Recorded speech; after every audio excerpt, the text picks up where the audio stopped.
beautiful souls, welcome. Happy Sunday. I hope you guys are having an amazing day. It is such an honor to be here holding space with you, and I am just one moment.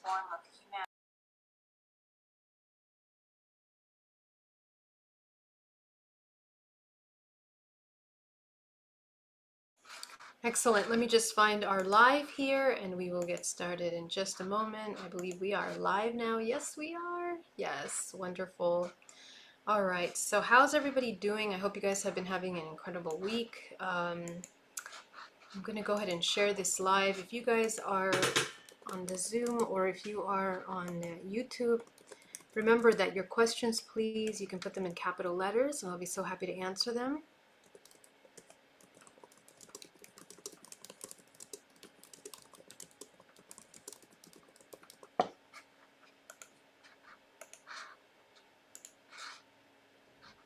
Beautiful. Right.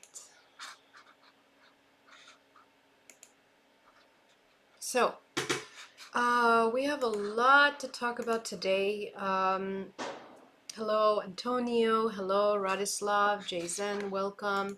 Everybody in our Zoom today. Nicholas, iPhone 71.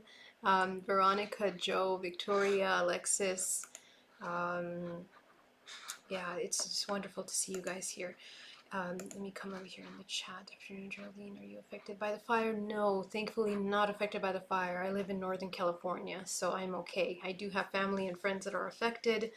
Definitely holding space for them, and I hope that they are going to be okay. But yeah, this is a major effect right now. And in our meditation today, I definitely want to do a little bit of energy healing for that place. So we will focus some time on that.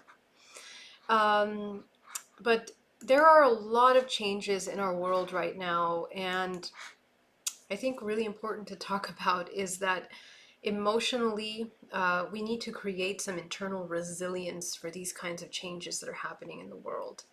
The changes that are happening are designed to push humanity into a new way of relating with one another that is more conscious, that is more aware, that is more grounded.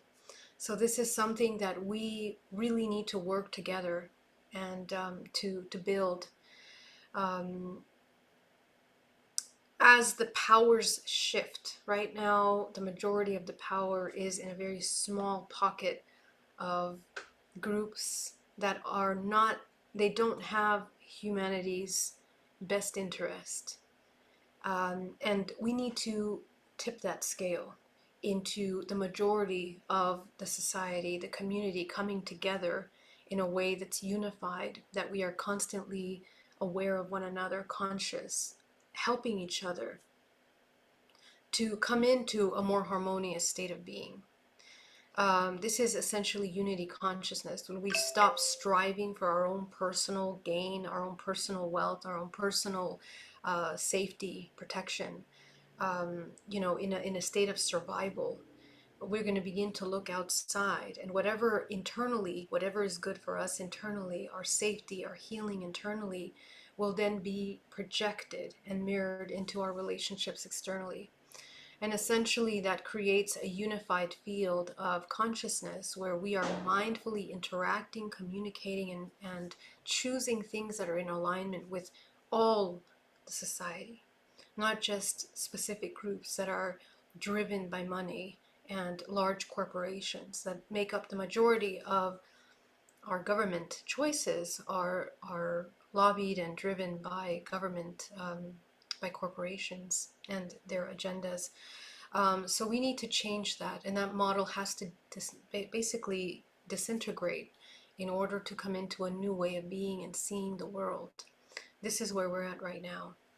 So a lot is going to be changing in our world, and we participate in those changes with where we invest our time, our energy, and our focus, and where we hold our emotional state, because the lack of control, the lack of mastery over our emotional state is what drives us into participating into these parasitic systems in ways that are energetic, and those energetic ways are very powerful. with our mind, with our attention, with our energy, and where we put our energy. When our energy in our life is designed around survival, we are participating in those same models. And the invitation is that we begin to shift away from that in a way that is more connected. Um, do the internal healing, connect to our higher self, activate our higher faculties, so that we can begin to live in order, in right order, with harmony with nature. And therefore, we will be mindful about the things that we are doing, how we are doing things, what we are doing, in order to choose things that are good and that are promotive of vitality, for our community, for also our natural systems. You know, are we doing things that are in harmony with that? Are we caring for the homeless? Are we caring for our loved ones? I think our world is going through a major transformation in such a way that, as the old model of survival and following this belief that we have to survive in order to attain basic things, food, shelter, safety. Those are basic things that the human is capable of creating for themselves. And when we have that same concept in mind and we unite in communities to be able to create that, it is more of a interactive, it's a proactive community effort to do so. So in more advanced civilizations, the way that they carry out these concepts of community is very mindful, but every single human is completely awake. They are in the present, they are doing their work, and they are mindful of that evolutionary mindset, that the things that we're doing are affecting each other. That kind of compassionate behavior changes the outcome of everything. And you can no longer be blind to the effects of the things that you're doing. I think that we have become so desensitized from the effects of our actions that we don't even realize the amount of suffering and impact that we create on others. And that's something that we need to kind of wake up from at this time. And yeah, so as I mentioned previously, the changes that are going to be happening in our world in terms of artificial intelligence and the implementation of robotics in the world are going to change humanity's priority. It's going to change what we do to survive. And as humanity goes back to connecting with nature, as we go back to connecting with nature, with natural cycles of living, and what is right for us to have and to put our energy and our attention, humanity changes into a multidimensional beings of life force, cultivating harmony. And that, as you know, we are all kind of striving for that kind of internal harmony on some level. And the invitation for that is that once we do, we create self-regenerating organisms. Our body becomes self-regenerating, nourishing, nourishing. I heard a podcast about a doctor that was talking about how the pollutants of the fire are going to create a lot of toxins in our body. And it was a very interesting podcast about the topic, but it was very focused on the fact that we are completely victimized by these fires in such a way that it creates um, you know, a ripple effect in the natural cycles of the world, where these toxins are now in the air, they're in the cells of the body. And although that can be true, I think that one element is missing from that understanding, that our human bodies are bioelectrical conduits of regeneration, that we are alchemists. Our human bodies are designed to alchemize toxins in our environments, and that's how powerful we are. We are multi-sensory, multidimensional organisms that have the ability to choose how our environment affects our physical matter.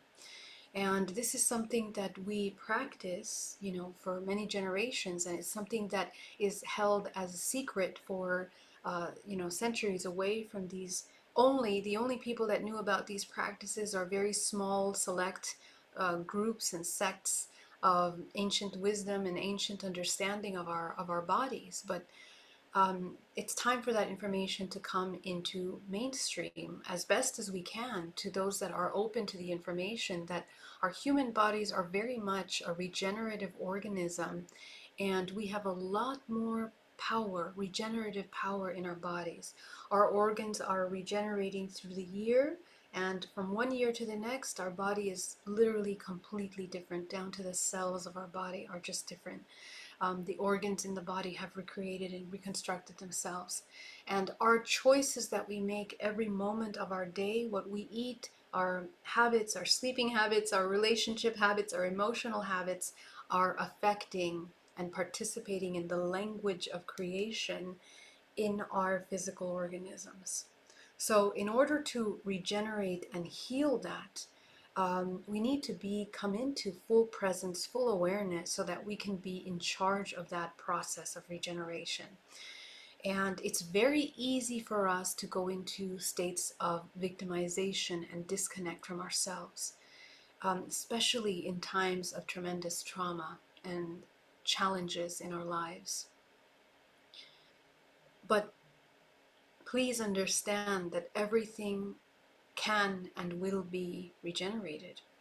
And if we are conscious and we wake up from the dream state, if we wake up from the hypnotic state that we are currently in, where we are so disconnected from our physical bodies, we don't even know what we're feeling, what we're sensing, what emotions every moment of your day. That level of disconnect is what is projected into the world, and therefore laws which move entire groups of beings into an awakened state happen. So massive natural disasters, massive events in the world, they are catalysts that are moving each human into another state of realization. They're waking up from a dream state. And it's necessary, as you can see, these kinds of events are the earth speaking out to the kind of vibrational shift that is required on this planet at this time from each and every one of us. And none of us are away from that, because that's a very internal thing that happens to us even daily with the little things that happen in our life that take us off our balance. This is the law of accident that happens in the universe to rebalance and to maintain balance in this universe. Natural states, the nature has its own cycles of rebalancing itself, but the collective consciousness has a way of balancing itself as well. So anytime something goes into the depths of imbalance, it has to be cleared, regenerated, transmuted. And these events that are happening in our world are one example of that. So it's a reminder for us to maintain to cultivate, if you're not doing it already, cultivate a very strong connection to yourself, a very strong awareness. Consciousness changes only when it is aware. So that presence and that awareness that we hold with ourselves on a daily basis is the key to changing timelines, collective timelines, individual timelines, because again, it's a membrane in which we exist of consciousness, which interconnects us all as one. What happens to our brothers or sisters, people around on the other side of the planet, are affecting us. And every single micro ripple of vibrational frequency is a mirror of something that we hold, even in the most molecular level in our body. We are one. We are one so deeply. So what that means is that as we begin to practice awareness of ourselves, coming back to remembering ourselves, being conscious of what your intention, the awareness of yourself in your environment. Remember, Gurdjieff talked about remembering himself. These practices are not, they are the initiation into the creator human.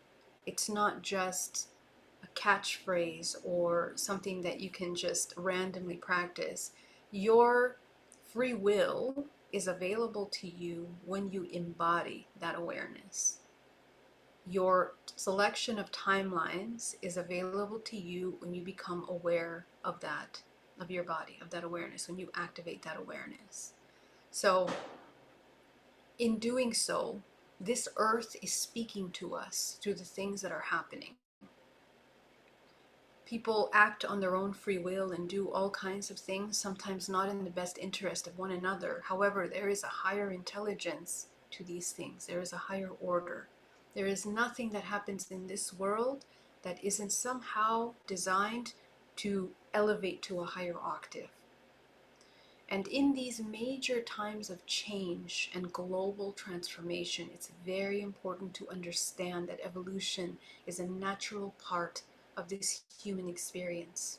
Whenever something dies, it is only for the entryway and opening for something new to be reborn. And how we experience that process and what we do in that process is the key to forming and alchemizing and turning your raw metal into a gold, your raw metal into that alchemy. You become the alchemist of these kinds of experiences that are happening in and around us. So we want to try to support our brothers and sisters as best as we can, emotionally, as an example as well. And if we can help in any other way, that's really amazing. But if we cannot help in any other way, the internal way is to be an example of harmony, peace, and to be able to sustain that light. So that being said, let's talk a little bit deeper about how we are working with the transmutation process of our experiences and how we hide ourselves from our own shadow in order to not understand these laws of accidents that happen in our life. Very severe events that happen in our life that shake us up from that dormant state of unconsciousness. The key is, if you are conscious the majority of your day, if you're aware the majority of your day, you will be able to catch those events, or you will catch you coming into those events before they create chaos in your life. That's what it means to come into a state of creation. There will always be contrast in this world. The entire purpose of our existence in the three-dimensional physical plane is to experience contrast in order to forge ourselves into this alchemical transmutation of a higher octave being, a multidimensional organic being that is a higher octave. And that higher octave of being is not just emotional state, it's also a geometry. Your physical body is literally a geometric structure of light. And remember that any time that we allow something external to direct how we are holding light in our body, we are falling into manipulation, we are falling into the whole purpose of the contrast and of this matrix, essentially, and all those that are acting on their conscious free will in order to control and manipulate something external, we fall prey into those dynamics, and it's 100% our responsibility how we participate in that. So it's very important that each of us learn how to regain our power, regain our attention, our focus, in order to begin to shift those parasitic dynamics. So I want you to think about your life. How many parasitic dynamics are you allowing in your life? Are you participating in? Because there are no victims in this world. We are the ones that have to learn how to transmute our experiences, whatever they might be. And the whole purpose of this communication age, in which we have internet, we have massive amounts of ability to access information immediately, the stakes are higher. your ability to discern, your ability to choose, your ability to intuit and to navigate this massive amount of oceans of information is that you are connecting with your right order, with your higher self, in order to always align with what is most in harmony with yourself and be able to identify what is truly in harmony with myself, the greatest harmony with myself and greatest harmony of the collective. That's the important thing. So this is the kind of work that we want to try to do. Very good. So I want to really quickly jump into, welcome everybody, so wonderful to see you. So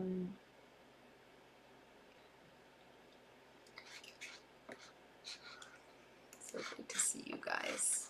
Let me come over here into the chat. I'm going to open a PowerPoint presentation.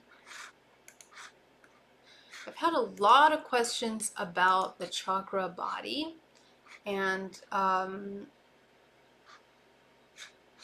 had a lot of questions about how we are expanding and contracting our energetic field in order to navigate the world, and what happens when our chakras, the difference between a stagnant chakra and a chakra that is moving and operating in a fluid state.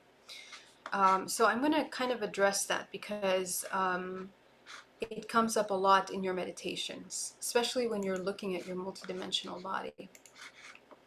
So if you guys just bear with me for just 1 minute, I need to, okay, let's open this, let me see.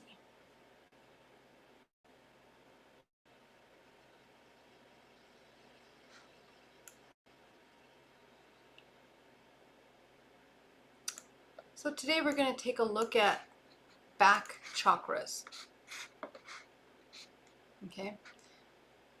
Why do they become stagnant? Why do they not move? Why do they become blocked? And how do they become blocked? A lot of people that are doing the simple practice of GPAC and then being aware of their multidimensional body look in the back of their body and then they're unable to identify or see their chakra in the back of the body. And a lot of you that tune into your multidimensional body, you tune into the chakra, but it's moving very sluggishly in the front and not moving at all in the back or in the front. It's super fast. But majority of the people are not able to move and unblock their back chakras. So I mentioned before, the back chakra is the feminine. The front of the body is the masculine, the back of the body is the feminine. And the same as the left of the body is the feminine and the right of the body is the masculine. Now this is really important because when you're in meditation, you begin to look at your multidimensional body and you notice where you have blocks, you have stagnant energy, you don't have a fluidity movement of energy in the body. And there's a profound connection between your awareness and how energy is moving in the body. When you are completely disconnected from your present moment and disconnected from your body, you are also disconnected from the fluid movement of your body. And I'm going to explain that a little bit, but the connection between the multidimensional body and how energy is flowing and your awareness is really, really important.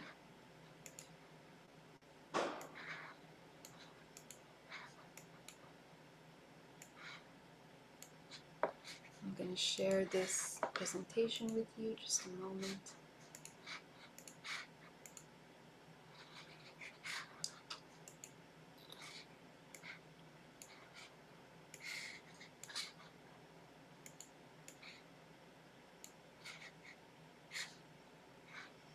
All right, so front of the body is the masculine. Okay, what is the masculine? The masculine is action. It's what we do. It is where we project into the world the vibrational frequency form that creates our vibrational signature. When you present yourself in public, you hold an energetic frequency, an energetic expression, and your language and your energy speaks before your physical.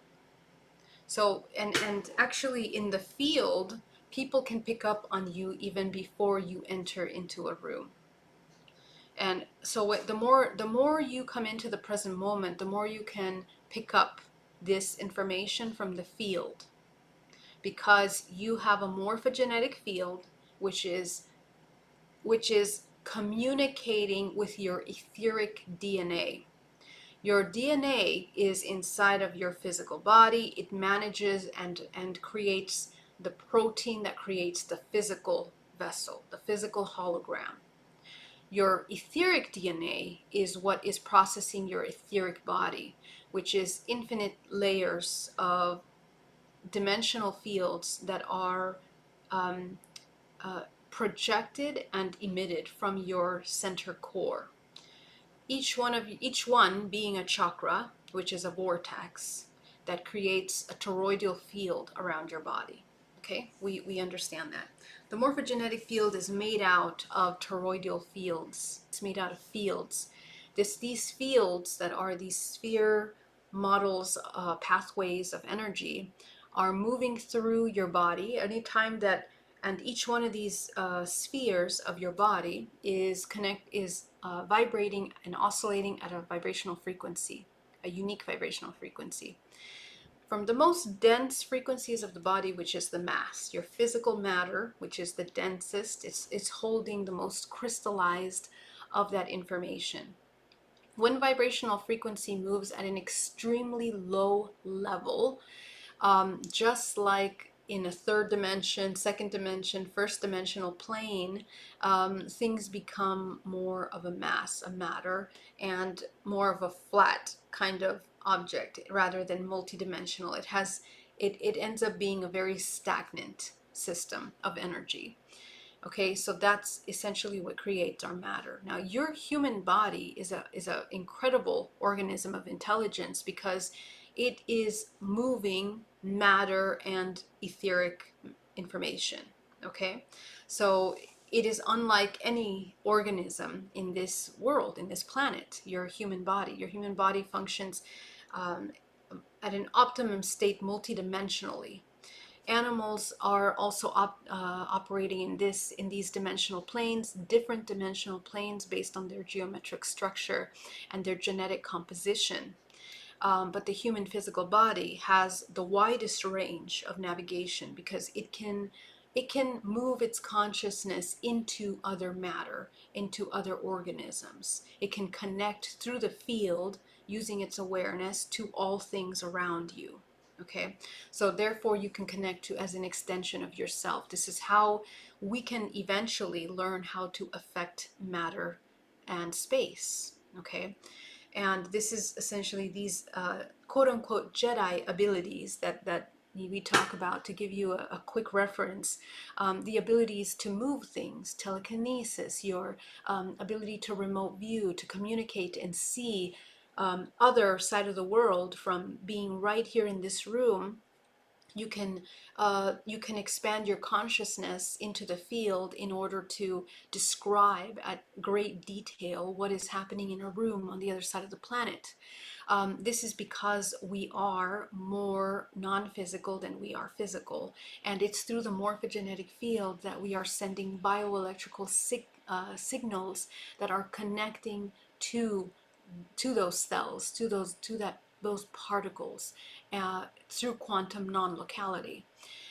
So not only are we intercommunicating with all things in that way, but as you can see, we can also cultivate enough life force to begin to affect matter. Okay, and I'm not just saying this out of because I've seen movies or read books. I'm saying because I've been able to do it, and I understand that it can be done. It's difficult to sustain that state, because you must be in that state for a prolonged amount of time, and it's something that should be practiced and takes time, because to forge this human body, the consciousness of this body into its multidimensional awareness, it's difficult for the human because it goes against everything of this construct. This construct is constantly telling you you are matter, and you are essentially in this dualistic construct. The experience is dualistic. So this is something that is very difficult for the human to break out from. I mean, truly break out from. Before then, we are quite identified, quite attached, quite affected by the physical matter, and we have very little control over our physical vessel, right? People say, you know, we're going to get sick because you're around this. Okay, we get sick because we're around this. Every single thought is a vibrational frequency. It's a geometric form, and whenever we allow a thought to affect our body, we begin to shift and to feel into the potential form, into the structure of the form, whatever form is being directed towards us. So this is where we need to understand how to utilize our energetic body. As soon as you come into awareness of your body, you bring the particles of your physical body into awareness, which allow you to access this consciousness. Consciousness is in all things, but it's your awareness that gives you access to that consciousness. So everything is conscious. It's not like it's unconscious and conscious, but your physical body becomes disconnected from itself. It becomes disconnected from its emotional state. It becomes disconnected from its energetic state. It becomes disconnected from its psyche. And in this way, we are disconnected from different levels of that. When you are disconnected from your subconscious,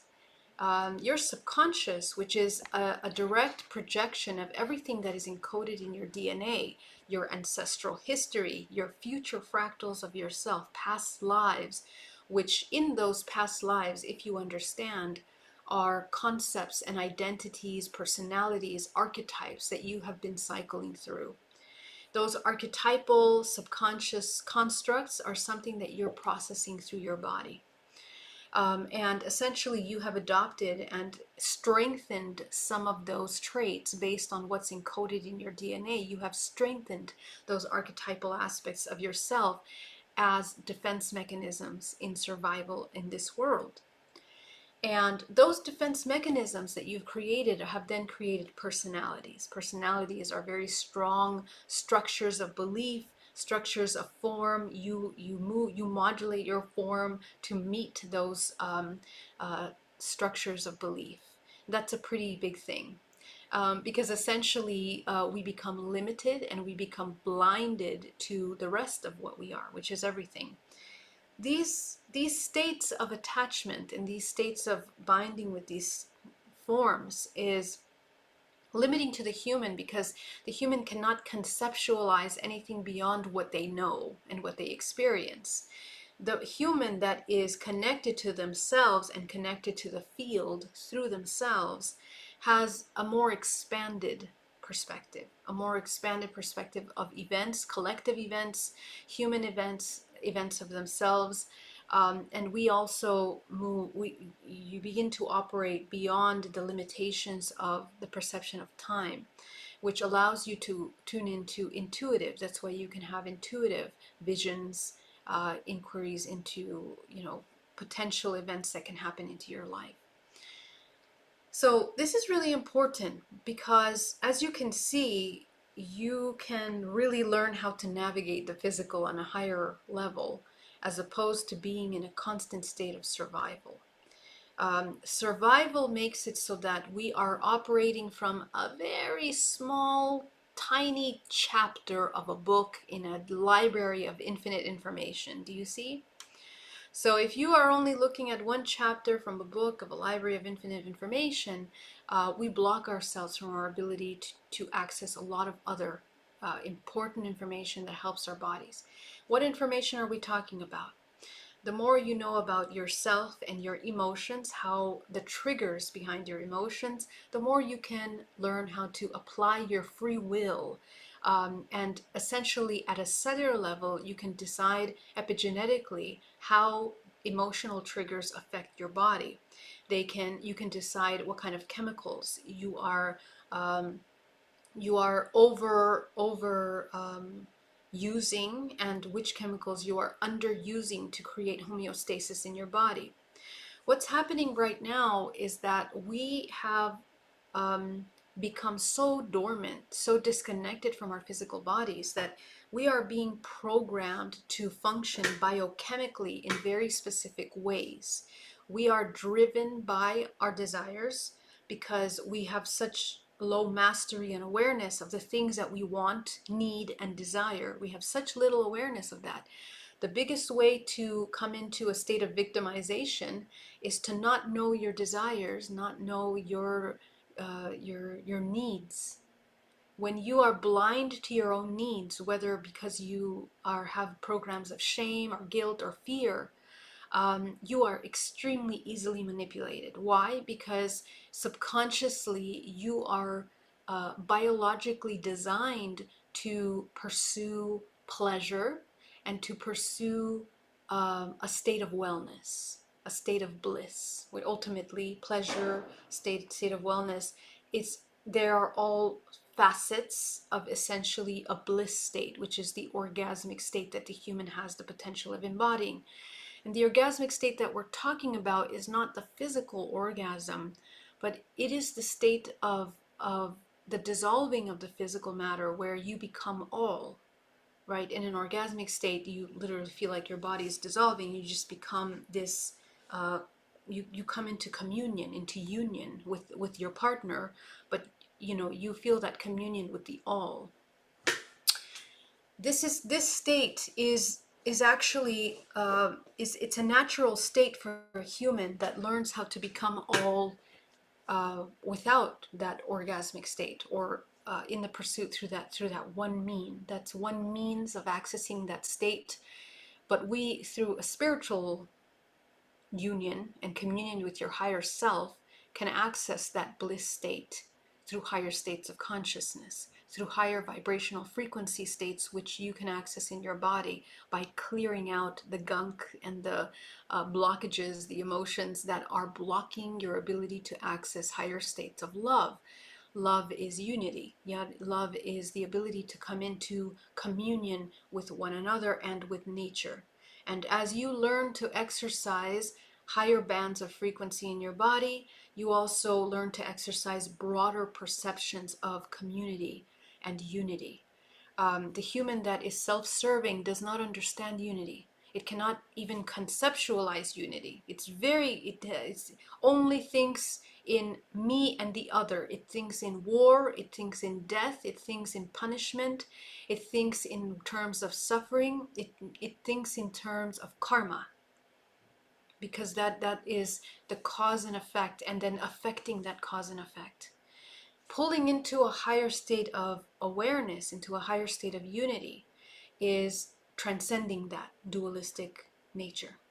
Um, uh, Dualistic nature means our nature to perceive things dualistically. Okay, we're not going to change the construct. This construct is dualistic. The world is dualistic. You're in a three-dimensional plane. We are experiencing duality here. That's the whole purpose of that. The invitation for you as a multidimensional soul, which this organism of planet is moving you towards. It is moving and pushing human organisms to become multidimensional, to be aware of their multidimensionality. They were always multidimensional, but the need of consciousness emerging from the awareness that you're multidimensional is necessary for the organisms of this planet, because we are moving into a higher octave, okay? And the higher octave of a three-dimensional plane becomes multidimensional. You become multidimensional psychologically, emotionally, and also physically, because you become aware of your non-physical nature, which is actually much larger than your physical aspects. So essentially, we want to learn how to come into that awareness. The awareness of yourself allows you to become conscious. Okay, conscious. That awareness of yourself that allows you to affect your matter, your biochemistry, and essentially, when I say your biochemistry, simple words: learn how to regulate your nervous system. How do you learn how to regulate your nervous system? Learn to master your emotions. How do you learn to master your emotions? You accept and you process fully the emotions that you feel. All of the most negative, lowest emotions as well as all the highest emotions. This is where you begin to broaden your perception from that one little chapter in the book into the library of what you are. Again, this is the access to unity consciousness. You can only access unity consciousness by expanding your perception. What is your perception? The language of your perception is frequency, which is energy, which is emotions. Your emotions are charged with information. They are charged with your creative intention, and they are creating a bioelectrical ripple effect in the membrane of this field that interconnects us all. So your emotions are extremely important. If you have no mastery over your emotions, and if something happens outside and you start crying and crying and crying and lose yourself in the sorrow and the fear, you have very little effect on yourself and on the timelines that are potentially available to you. You're not a creator. You are being created. You are being created. So in this dualistic construct, because we need both black and white, light and dark, these are the forces of transmutation. The black is representing this energy that moves things. The white, without this construct, we cannot have that transduction process that allows things to move. We also cannot have the toroidal push, this toroidal movement that allows the toroidal movement to move. That plus minus, positive and negative energy, creates that ability to move, just like magnets, right? When you have magnets with one another, it starts moving really fast and spinning really fast when you are creating the push.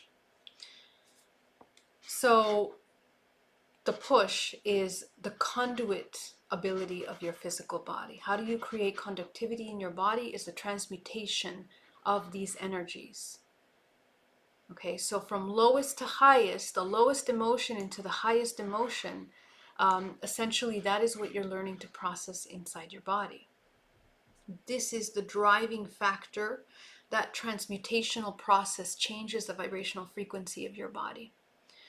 So what's happening nowadays is that we are becoming addicted to technology, and technology has now become our emotional support. This is a severe inversion of what is natural.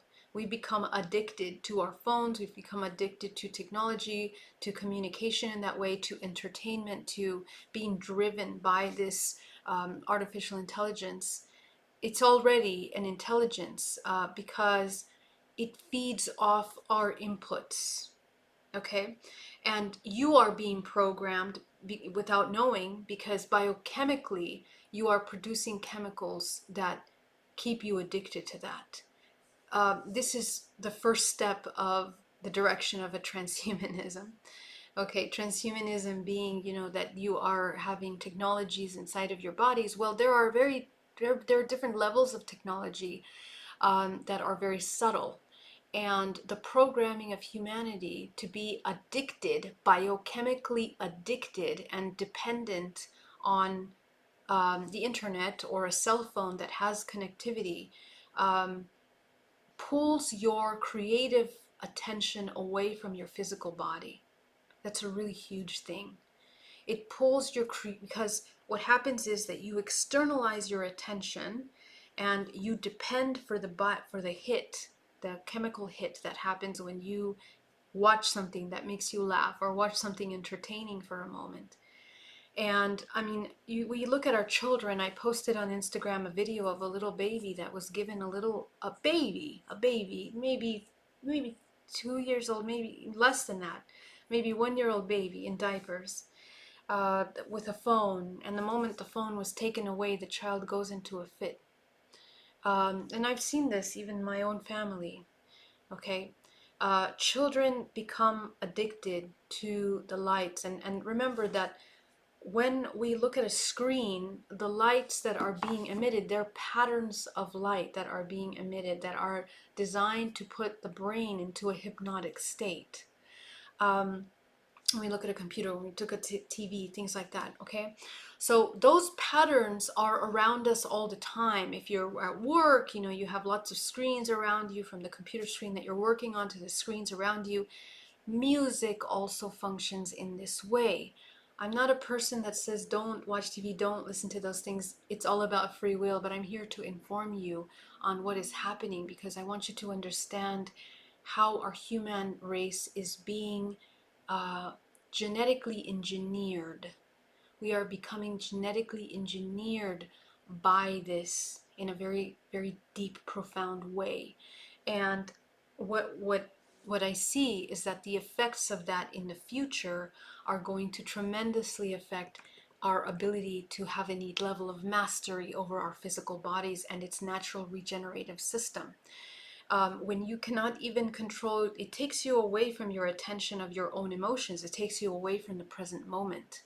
The most important thing that we can do as a human race at this time, looking at the bigger picture of the future, is to really train your mind mastery over the present moment. Bring yourself into the present moment. The present moment is really uncomfortable for those that are afraid of authenticity, for those that are afraid of your truth, that are afraid of other truths, which means things that you judge. You're afraid of letting go of judgments. The present moment is uncomfortable for those that have programs of shame and guilt and have unresolved awareness of their own sexual energies. At this current time that we're entering into the period 9, we have to change our perception about sex, because the majority of humanity is driven by sex. All of their subconscious, all of the taboo emotions, all of the shames and the guilts are subconsciously feeding into the ways that we see ourselves, love, partnerships, the direction of our life, the pathways of our life, how we interact with one another in community. And it interacts the way that we understand the roles that we play in our lives, as a man, as a woman, as whatever you want to identify as. The roles that you play, how you hold feminine and masculine energy. How do you hold that? How do you hold that energy in your body dictates all aspects of yourself, psychologically, subconsciously, emotionally. That is sex. So how it affects the way that you even speak or present. Okay, so the reason why sex has been made a taboo historically is in order to bring you deeper into a state of unconsciousness. Because when and it's not necessarily that there's an evildoer that has done that to the human race. This was part of the dark ages of our evolutionary process. The universe, as you know, functions in a spiral motion, following the path of an infinity cycle. Let me see if I have it. Okay, so anytime that we are moving through, that's not even, anytime, because the universe is moving in a spiral motion, anytime that we are moving through a lesser frequency, the entire world, the entire humans of the planet go in a deeper unconscious state. And we are moving out from that. I mean, since the origin of life here, as we know it in our current timeline. Now, our current timeline is intermeshed with other timelines. Okay? What do I mean by that? The Aztec cultures, the American Indian cultures, the ancient Egyptians, what we call ancient, is actually simultaneous civilizations that are existing simultaneous to us on this planet. Okay, in our construct, they seem ancient because we are in a different timeline. However, the information that those civilizations have lived out are encoded and memorized in our DNA. It's in our DNA. That's why we have access to all of the learning of our past ancestors, all of the learning of the many lives of the civilizations that our ancestors have lived, alien races, what we call alien, interdimensional species on other planets, the communications, interactions with other species that have existed on this planetary system are all encoded and memorized in our DNA. And they are what we know as our ancestors. But in reality, we are pulling from a field in which time is not linear. So the more we connect with ourselves, the more we activate our crown, our intuitive faculties, which is our heart, our throat, and our third eye, and our crown, we begin to align with that history of the earth through the DNA of the planet. The DNA of the planet, which holds the Akashic records, the DNA of the planet is the Akashic records. We access that information. All of you want to access that information. And you can do that through hypnosis. It's easier to do it through hypnosis because you go directly into the subconscious mind and you begin to access past lives. It's important for you to access your past lives because you understand your archetype that you are living out. In this lifetime, essentially your role, your mission, just to say mission, meaning where you're at in the evolutionary process of your ascension, quote unquote ascension, as a collective organism. All of your past ancestors have failed and have succeeded at different archetypal levels, different frequency levels that are now encoded in your DNA. Those ancestors that have transcended to high levels of consciousness, all of their work is in your DNA, as well as your work in their DNA, in the history of that DNA. So we are moving in this multidimensional world of consciousness, and we have access to all this information as we go deeper into the subconscious. When we hold our subconscious mind in darkness, when we never access that part of us, we are easily manipulated, we are sick, we are cycling and simply repeating the same karma. Karma is cause and effect of those repeated patterns over and over and over and over again. So there's nothing wrong with that. You can choose to do that fairly well. You can go ahead and experience that, no problem.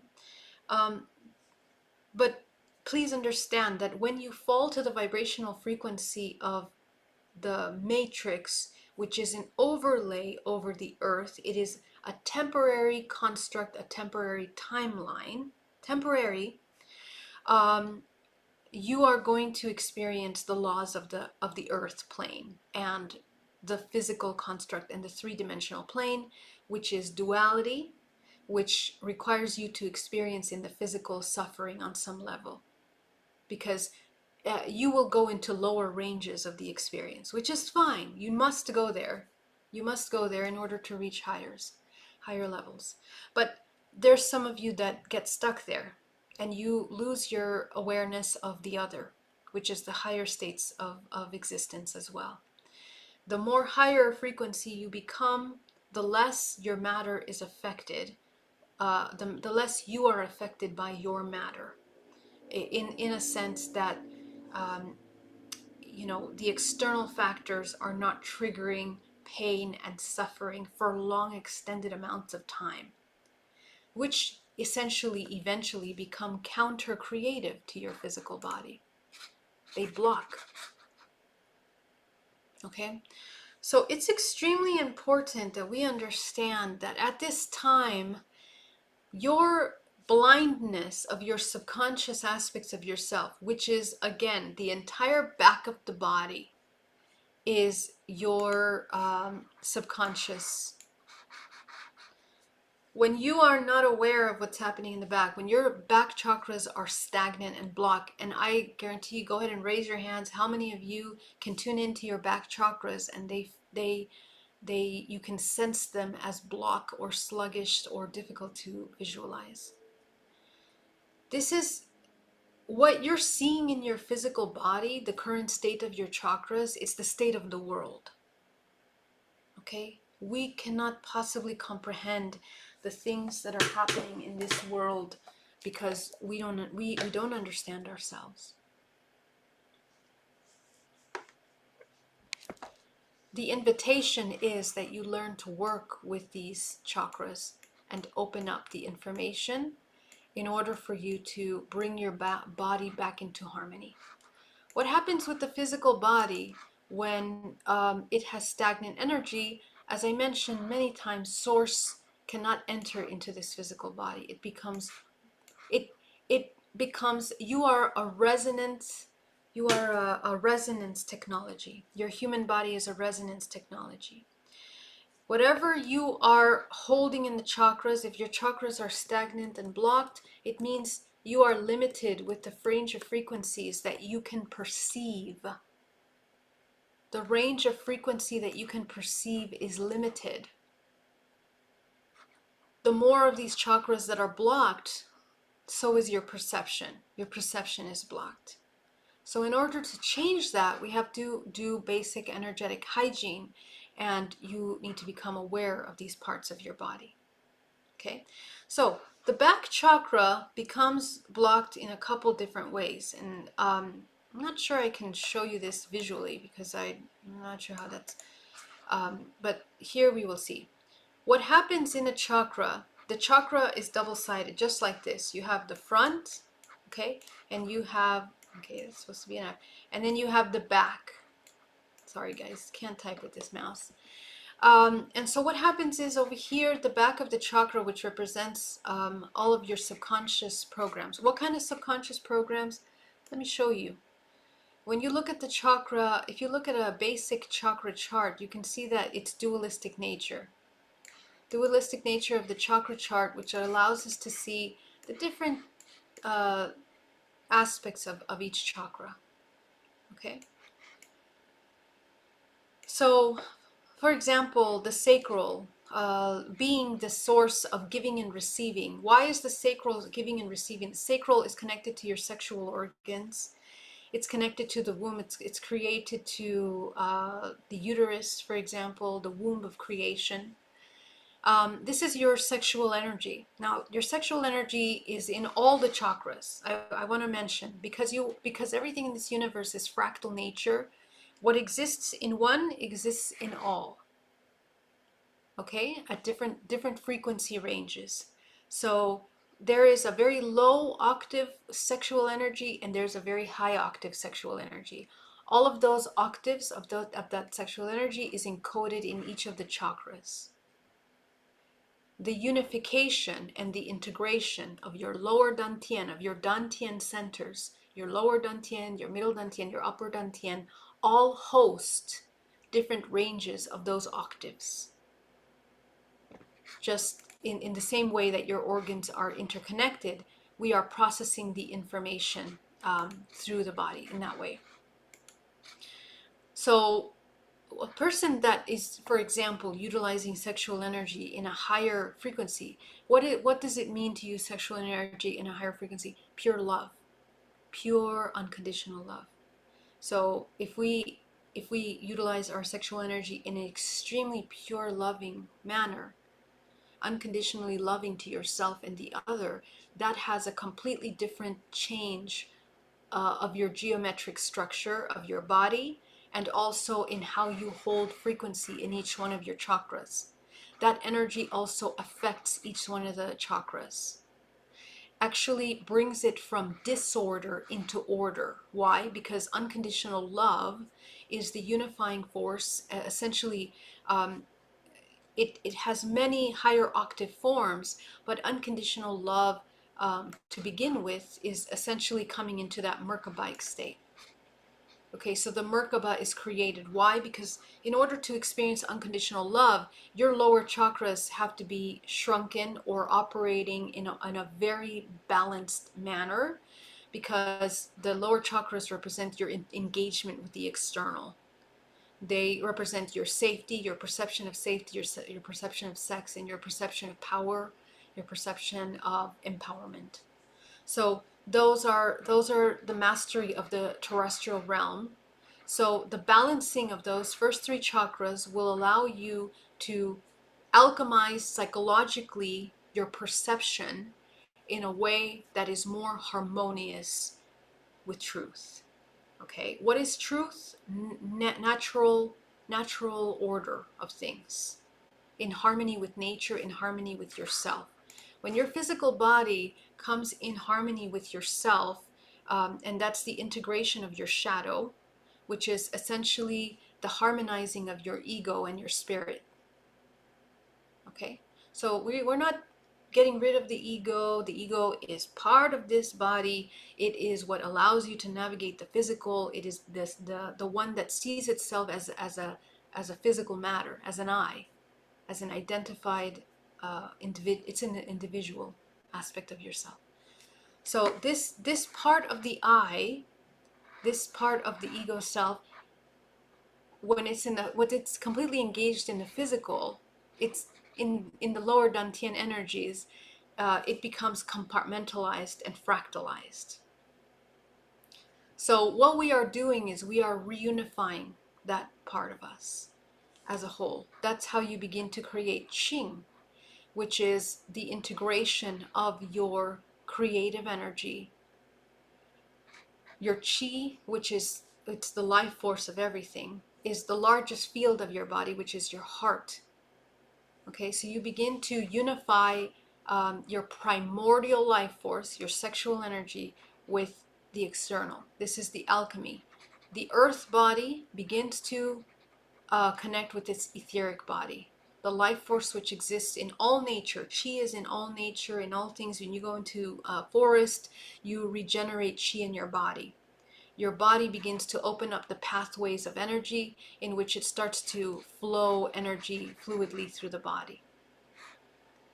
Okay, so that fluid movement of energy through the body creates a toroidal field that then creates order in the body that allows you to create a Merkaba. Your Merkaba, which is essentially a geometric form that allows you to navigate into a higher octave of your existence. Okay, so that this the Merkaba essentially is, it's like imagine your body like a spacesuit that you then begin to produce DMT and other chemicals that allow you to navigate out-of-body experiences in a more conscious manner. Okay, so the human body essentially that is disconnected from its natural flow of energy, right, in the back of the body, that you're blocking entire states of yourself, as you can see. Let me expand this so you can see it. Every single part of your body, you can see what kind of programs you are blocking. So over here you can see this. This is a great way to understand the dualistic nature of the energies you're holding in your body. Number 10, for example, this point in your body. Now, what are these points? These are vortex points that organize vibrational frequency psychologically, chemically, and emotionally in your body. Every single part of your body is a library of information, emotional, energetic, psychological. Which is connected to your emotions. So, for example, everyone's victim, that's a program that you're holding in this part of the body. On the left side of the body and on the right side of the body, it's fear of doing.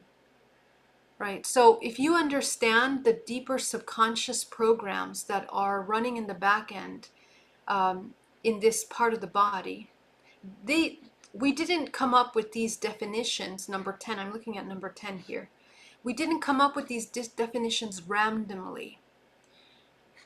This entire part of your body, which is the back of your chest, the back of your heart, is connected to your heart chakra, which is connected to the thymus, which is connected to your endocrine system, that allows you to expand the heart, that also connected to your lungs.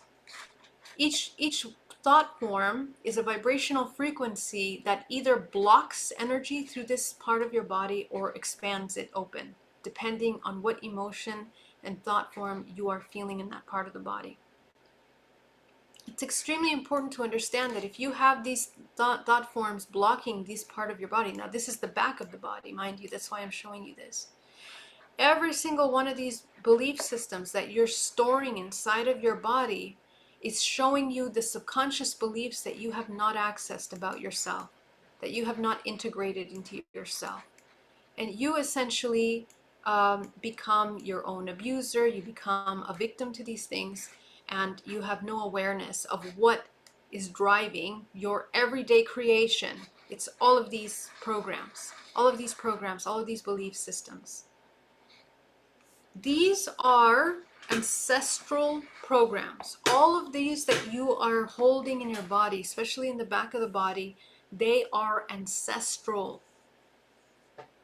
And they are archetypal core belief systems that you are processing from generations and generations down mother and father lineage. You have to identify, even if you're adopted, and for adopted people or people that have multi-family systems, it's your biological parent and your adopted parent, which are both in resonance. They both have similar vibrational frequencies that unite us in order to learn the programs that we are running in our subconscious mind. So the back chakras become blocked because these thought forms do not become integrated. We suppress them, we avoid them, we resist them, or we just don't know how. How do you alchemize these belief systems?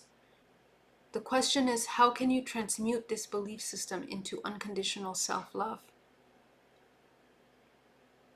How do you transmute these into love? How do you get from here to love? How do you get from anger at the self to love of the self? That entire process is the healing of feminine masculine imbalances. Because in the same way that you're holding those belief systems, they are deeply, deeply rooted. Again, archetypes. Everything has a duality. Archetypes have dualistic nature.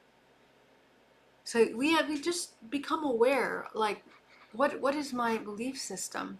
What is my belief system? If I have anger towards myself, maybe the wounding is that I'm powerless. The healing of that would be to come into understanding, compassion, acceptance. And then on the masculine side, you might not have learned, let's say you have learned to heal that powerlessness, but you're still abusing of the little power that you do have. That's the wounded masculine. So to alchemize that, you begin to understand responsibility. You begin to understand inner strength, not feeding into those lower desired, the egoic immediate satisfaction of those desires through external source. Okay, so the chakras in the back of the body become blocked in a way where they cannot spin anymore. The more we suppress belief systems, the more we resist them, the more blocked these parts of our body become. The more we avoid emotions, especially the ones that you've been running away from for a long time. I know you guys have emotions that you don't want to deal with, you don't want to see, you want to avoid at all costs feeling, knowing, acknowledging the pain that you may have once experienced. Well, the result of that is that you narrow your field of perception. That's very dangerous because you can fall prey to the manipulations of your own self and of others. What happens with this chakra is that it becomes chakra bodies rip when there is a leaking of energy. What is a leaking of energy? Whenever we begin to externalize our energy, our power, we begin to attach to an external source for comfort, for emotional support, for acknowledgement, for acceptance. We externalize our energy, psychic energy, emotional energy, physical energy. The body becomes drained. Many of you have many parasitic relationships in which your body becomes physically drained. At the end of the day, you're dead. You just can't even move. All your energy has gone into talking to a family member, because all you did was constantly come into defense mode, reacting, acting, judging, feeling in your body. And those of you that are empathic and haven't learned how to cultivate your empathic abilities become victims to your own sensitivities. Everyone is empathic, every single one of you. So the tear in the body is an attachment that you have created. Let's say this is the sacral chakra once again. Let's say this person gets their validation from sexual energy from the opposite sex. Their cord is created attaching to the other, which forms, and when cords are created, they're just like neural pathways. We strengthen them through repetition. Energetic cords are just like neural pathways. They become strengthened through repetition. Through the membrane of the morphogenetic field is a library of information that is encoded through this cord. It's attaching to information in your genetic data, so your DNA, which affects your physical construct, your etheric DNA, which is the Akashic record, your past lives, your ancestors that have also run through this same cord, the same belief system, and your multidimensional aspects of yourself that are your archetypes, many past lives that you've repeated. And then you are resonant to the other person. So again, we are one. The other person serves as a mirror to those experiences. They also have had those experiences in their life, and they know how to receive and respond and reciprocate those energies. So we become, these energetic cords, we repeat them and repeat them and repeat them. This is why it's hard to break relationships, especially when we're intimate, by the way, sexual energy. We are deeply merged with the body energetically. So this cord, for example, and this person, maybe they like to get sexual attention from the opposite sex everywhere they go. Maybe it begins to leak their energy constantly. So what do is they are operating in a centrifugal matter. Centrifugal matter. All of their life force is leaking from the body. This person is not able to become present because their attention is based on the survival of others around to provide a means for their existence, for their approval, for their self-acceptance. An extremely depleting way of existing. So what happens with that sacral movement, and for in this example, sexual energy, which is the most easiest example, because all of us can relate to this on some level. We then essentially, the back chakra, with all of the subconscious fears that you've had in order to create a cord for external validation, let's say seeking the sexual energy, your validation is based purely on the external. It weakens the balance of the feminine and masculine energy processing of the chakra. Okay? Feminine and masculine. So over here, the back of the chakra being the feminine was completely messed up. When we have sexual abuse, this becomes a larger block.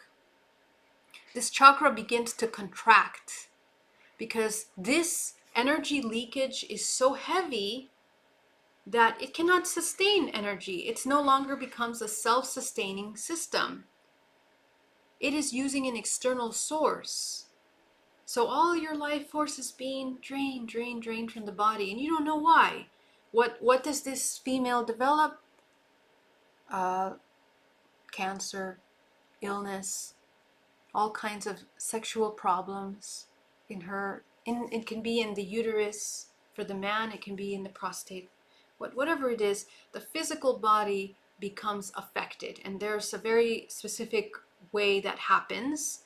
I'm not going to go into that right now because it's a lot to explain.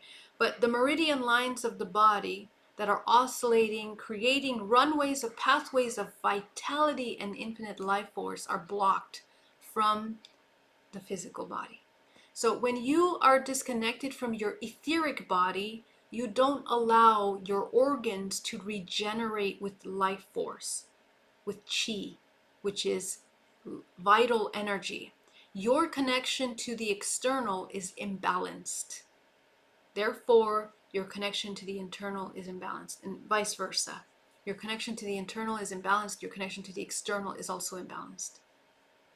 So it blocks the flow of life force into the body, and these cannot be operating properly. So in order to correct that, we want to first bring our attention to that part of the body that's blocked. In this case, we're using the sacral chakra. And begin to understand, if you have an illness, whatever symptoms the illness is causing you, whatever physical sensations, in those physical sensations is encoded the emotions that we have been suppressing and resisting for however long. Sitting with those emotions and beginning to transmute them. Understand, how do you get from that program to unconditional self-love? That's the alchemization process. This is how you clear the chakras, opening up the pathways of blocked energy. Now, I'm talking about just one chakra, just one thought form. As you can see, you have many, many thought forms in your body. However, they all distill down to one thing. And this will simplify and help you understand this in a way that doesn't feel overwhelming or strange or weird. Your personal work should never be overwhelming. It's just you getting to know yourself and you having the patience to get to know yourself, the love to know yourself. You are operating between two choices of love and fear. This, the beauty of existing in the three-dimensional plane, guys, is that you are only learning how to master the dualities of love and fear. When you go into higher octaves of existence, it becomes way more complex. I'll tell you that. So right now, you're only learning how to navigate love and fear. And it's one of the most challenging because we're dealing with a physical vessel. But all you have to do is understand how to transmute your belief systems into love, unconditional love. That will teach you about yourself. It'll teach you about emotions. It'll broaden your perception of emotional resilience, emotional strength. It'll shift your psychological perceptions into a broader, more unified perception. It will cultivate compassion in yourself and with others. It will help you see beyond yourself. It'll help you learn how to put yourself in other people's shoes, which is extremely important in your healing process. You need to know why you feel the way you do. You need to understand what drives people to behave the way that they do, in the same way that what drives you to behave the way that you do. This is simple observation. Now, this is the kind of work we have to do if we have a lifetime of unconsciousness, a lifetime of dreaming, a lifetime of sleeping. But if you in this moment choose to be present, you can do this work as you go, which is the actual meditation. In this current moment, what are you feeling? Be aware. Acknowledge yourself, acknowledge your emotions, acknowledge what you're feeling, so that you don't have to suppress, resist, or reject any part of yourself that begins to accumulate in your poor body. And the body becomes out of balance, out of harmony. The moving of energy of heat, of these blockages, happen through the emotional body. So in my experience, for me, I did it the other way. I worked through the emotions. Then my psychic abilities became activated as a result of learning how to clear and transmute my emotional body. I developed psychic abilities. With those psychic abilities, going back into that work, then I began to understand the connection between the emotions and the physical body. That's how I began to understand how the body, how the chakras contract, how do they expand, why do they expand, when do they contract, when do they expand. Your body is such a beautiful system of intelligence. There is a natural order to it if you understand it. And all these ancient civilizations have been teaching that in different ways. The Taoist school of thought that has been teaching Taoist practices talked about these meridian lines and the Qing, the energy centers of the body. All of the religions of the world hold a little tiny piece to this understanding. We are going and getting just the pure form information. The pure form information just comes down to, let's make it a practical thing that we can use now, right now.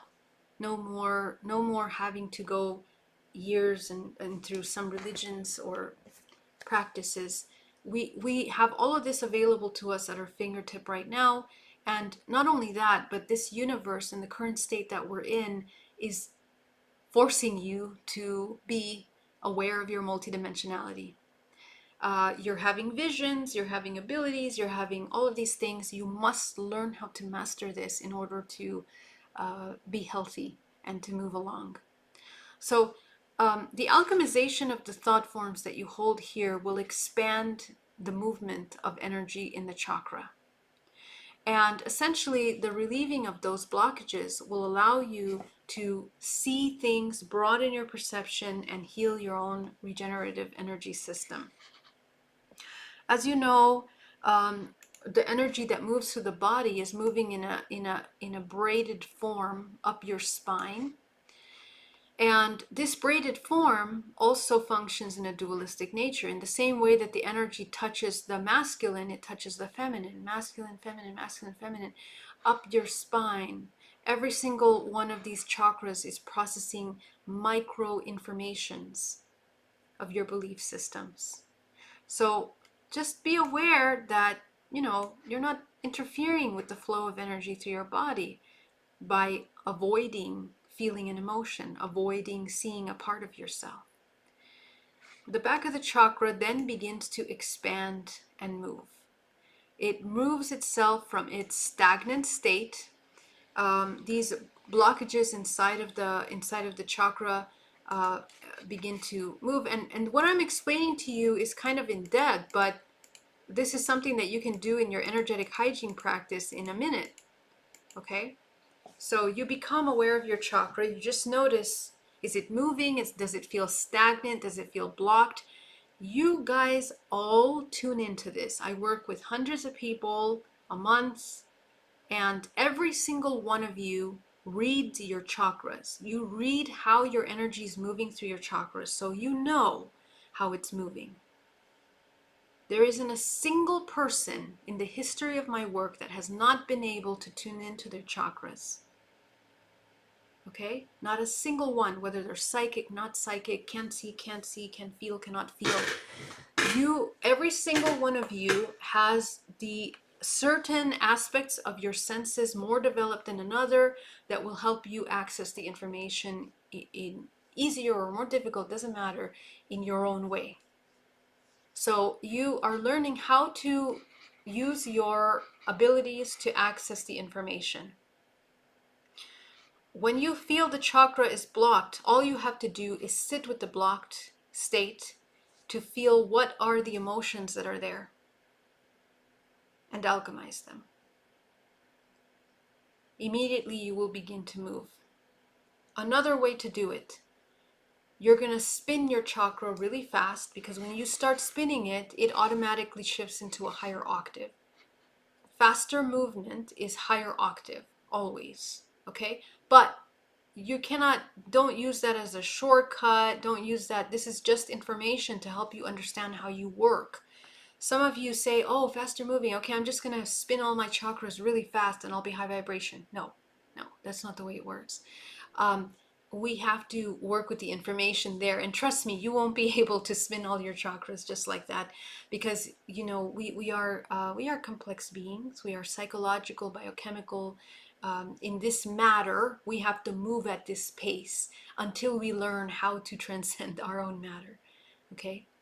And that's okay. That's part of this human experience. And This is a lifetime. It's a constant kind of awareness. It's not something that happens overnight. There's no easy fix to anything. Um, However, your acceptance of yourself will move things along pretty fluidly. Okay?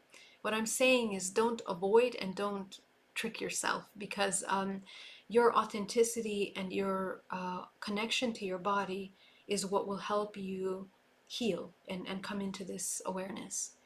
So the clearing and unblocking of these blockages will rebalance your perception of feminine and masculine psychologically. It'll begin to balance how you react biochemically to the triggers that you were blocked here with. That's really powerful. So if any of you that are dealing with addictions, for example, as you do this, that's why it really helps to work in the subconscious mind, either in hypnosis or DNA reprogramming.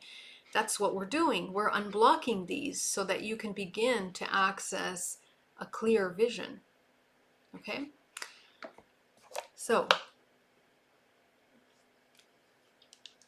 let me come into the chat. I'm going to come into Q&A here. Let me go into the questions. Liza says, why do we focus on opening the top few chakras and not all of them through, though 24? It not necessary? Are they already in an expanded state? So all the chakras are working and processing your life force as they need to operate to keep you alive, and vice versa. Your will to live is participating in how you are moving your life force through your body. But the majority of us are nowhere near really activating these 8 and 9, okay, chakra. We're barely even using the 8th chakra, the 7th and 8th chakra.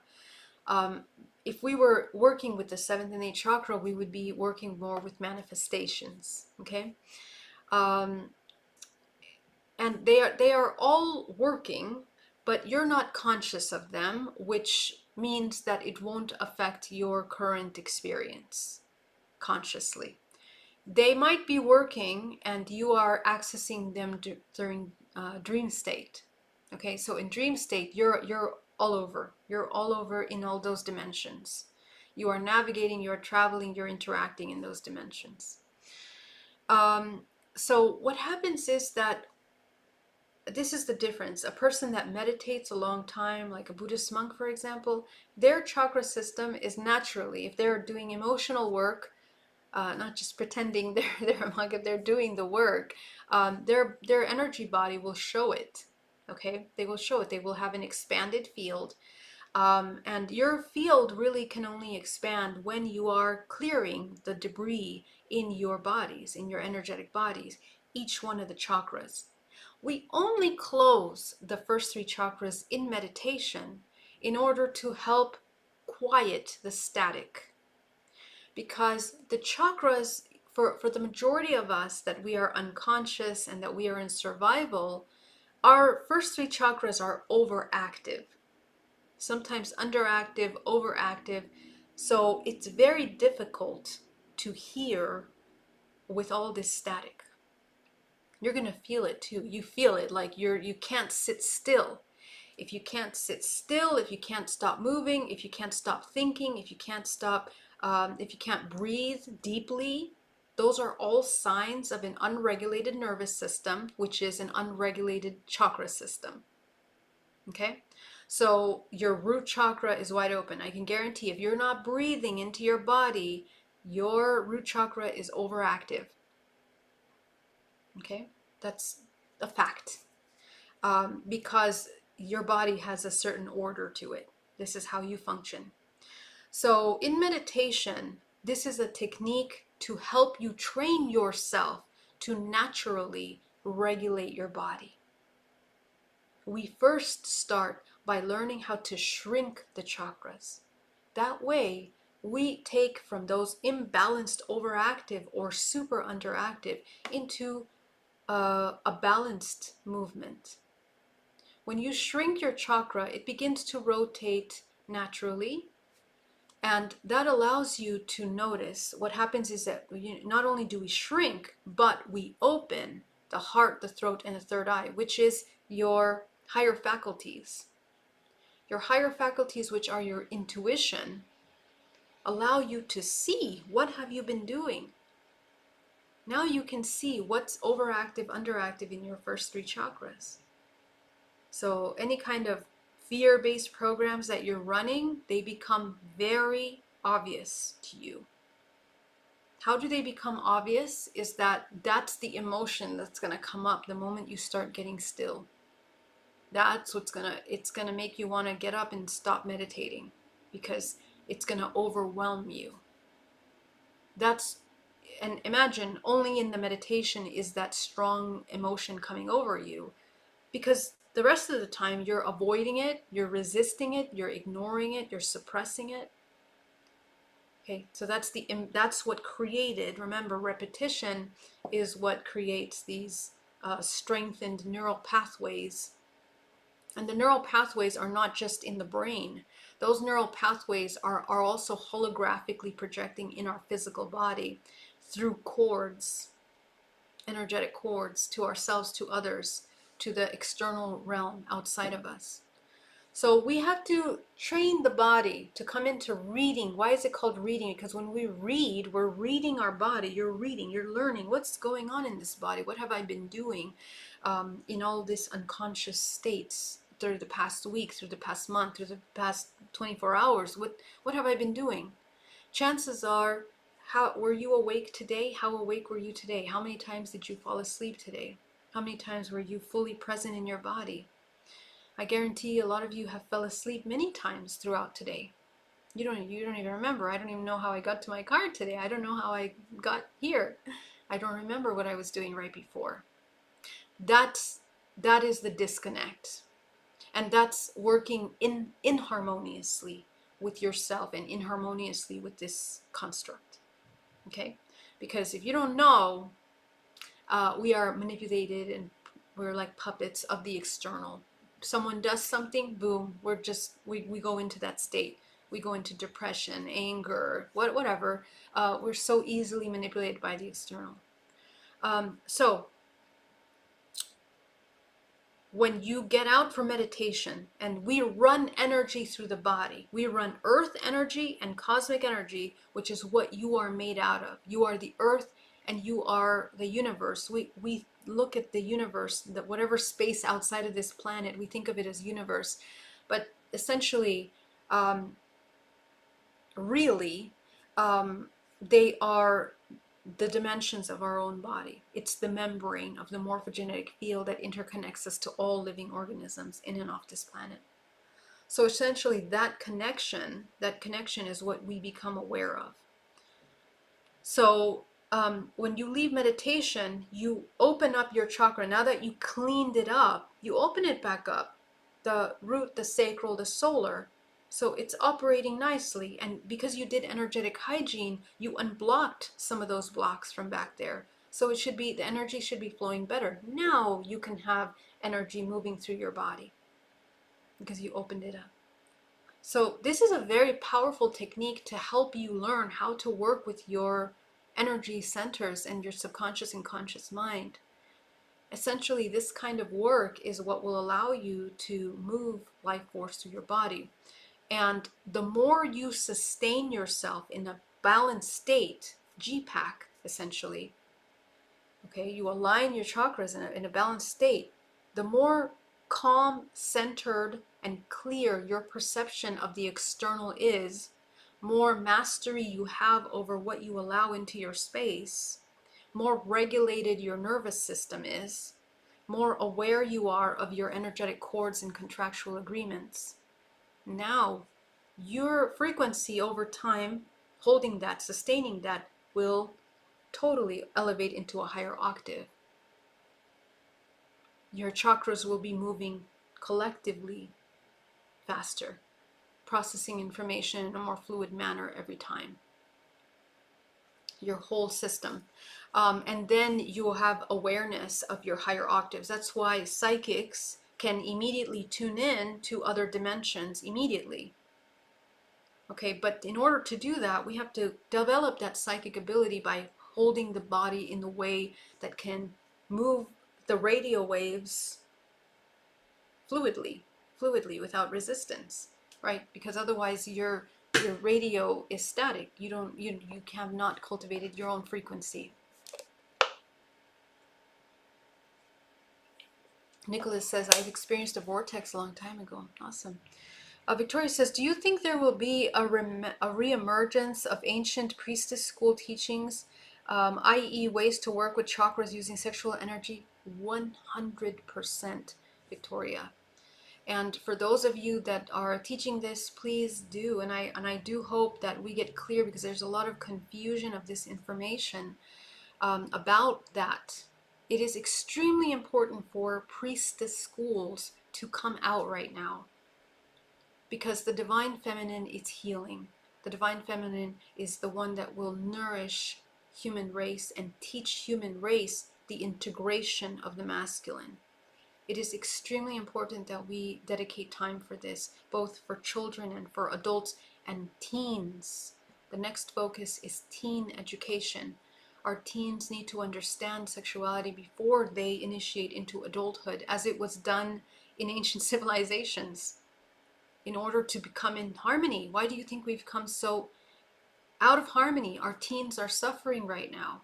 They're lost. They're literally lost. They have no idea, because the parents don't know either. Parents are lost too.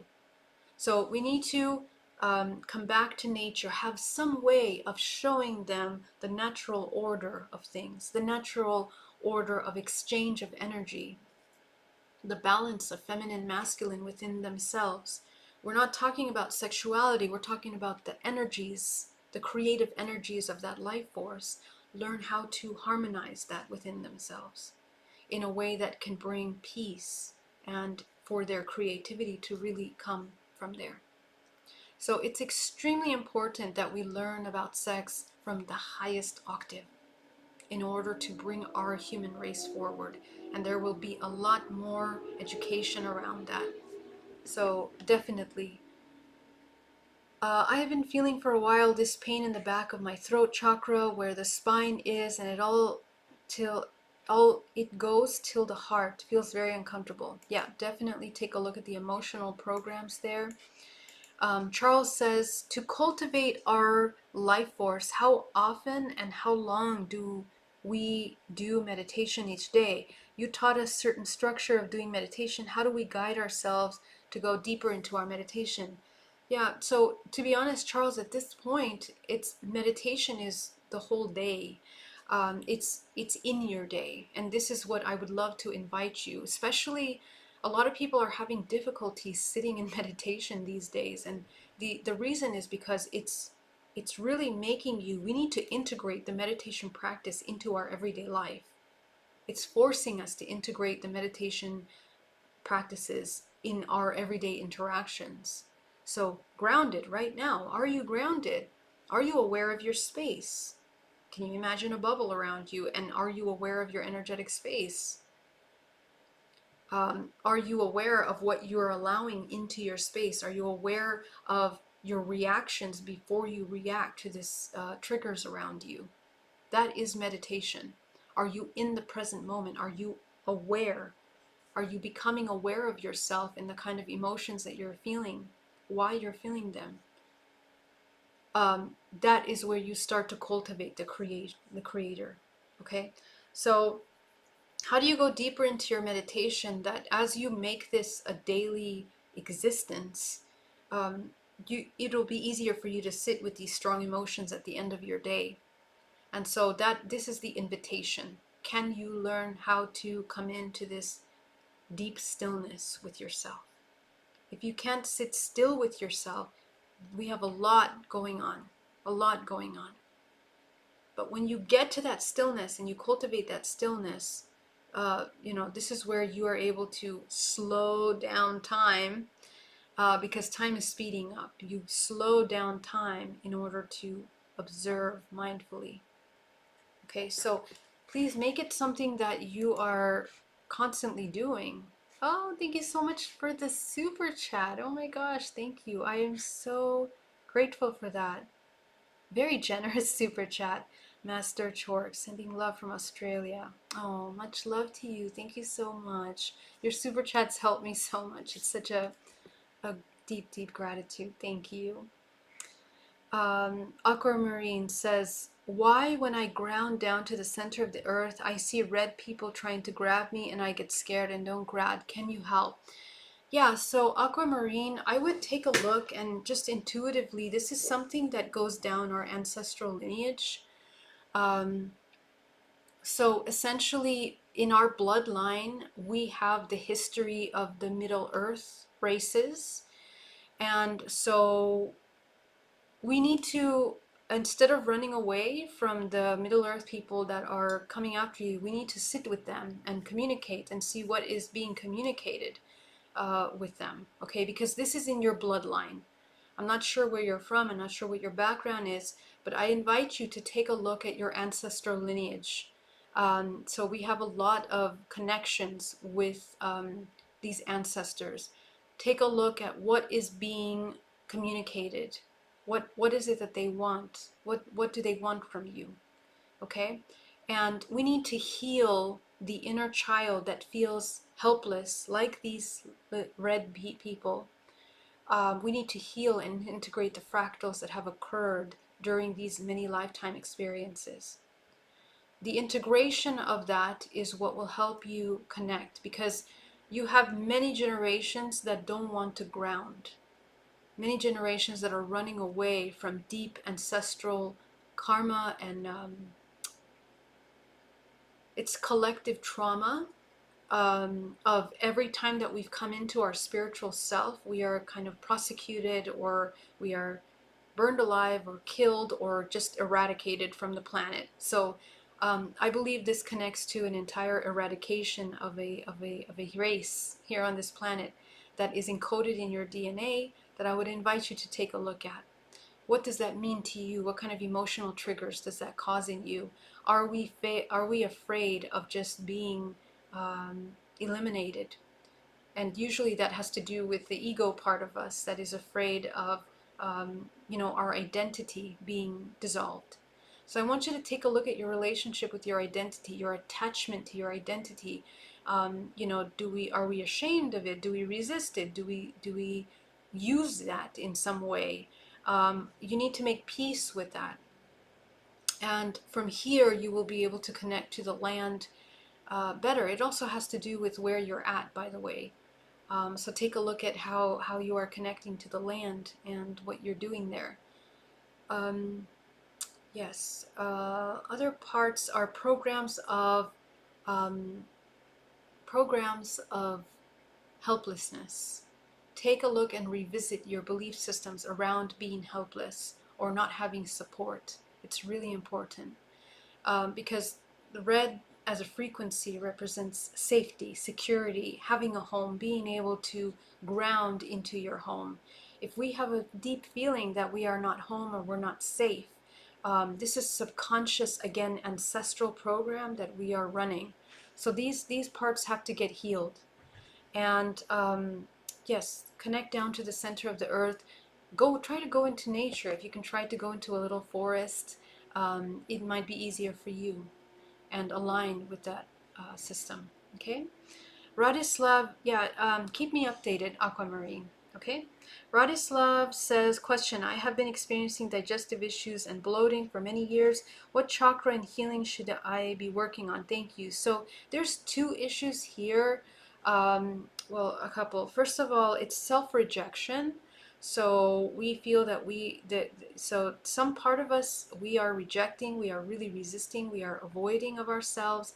That needs to be addressed. The deep, profound self, like some part we feel is impure of ourselves, so we reject. And this is an ancestral program, so you need to take a look at that. The other issue is severe anxiety and feeling unsafe in your environment. This really needs to look at, because usually we have digestive issues when we are incapable of feeling peace in our environment, accepting ourselves and our environment, and letting go of shame, guilt, pains that have happened in the past. So really need to learn to let go without fear. Your identity is not solely based on the things that you have done or that have happened to you or that are happening to you. You need to understand your identity is much larger than that. So there's a profound attachment to identity, maybe personality, okay? So we need to take a look at that. This is something that it's pretty deep because ancestral digestive issues also are running down the lineage. And so actually in your generation, you have an opportunity to end that. If there have been very severe issues with digestive issues in your family bloodline, take a look at, tune into that. What are the blockages that they have not transcended? And those are the ones that you need to look at. They are being mirrored through your physical experience. The chakras that you most need to work with is your sacral and your root chakra. And when you heal the sacral and the root chakra, they will rebalance the solar plexus. The solar plexus is your center of empowerment. But right now, that empowerment cannot move fluidly. We cannot feel empowered. There's a severe feeling of disempowerment. So this has to be cleared up. Please work with opening that up, okay? Put your questions in capital letters, please, guys.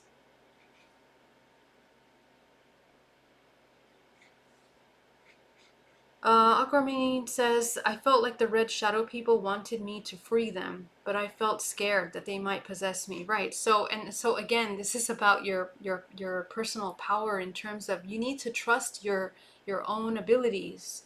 You need to trust your own abilities. You are extremely powerful, and nothing can harm you if you don't want to. Nothing can possess us without our permission. Nothing. Nothing can possess us without our permission. So we have to be able to cultivate a very clear understanding, and what will alchemize this is compassion and love. You need to love yourself fully, accept your abilities, accept your power, and therefore that will alchemize any fear that you have, allow you to see compassion. When you begin to see compassion for these beings, whatever they are, monsters, Draculas, vampires, I don't know, whatever they are, we transcend the illusion into what energy, and energy is just transmutational life force. And you being this consciousness being has the 100% ability of transmuting that life force into whatever is the higher octave. Okay? So just understand that.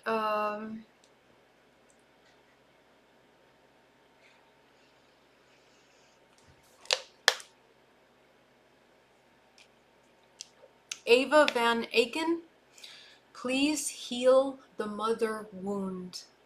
The mother wound, okay? So she says she's struggling with putting down cannabis. What can you say about this compulsion?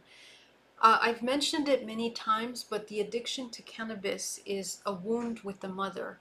Cannabis is it's a very mother-like frequency, and so it's meant to provide nurturing for healing psychologically, mentally, but only to be used temporary time.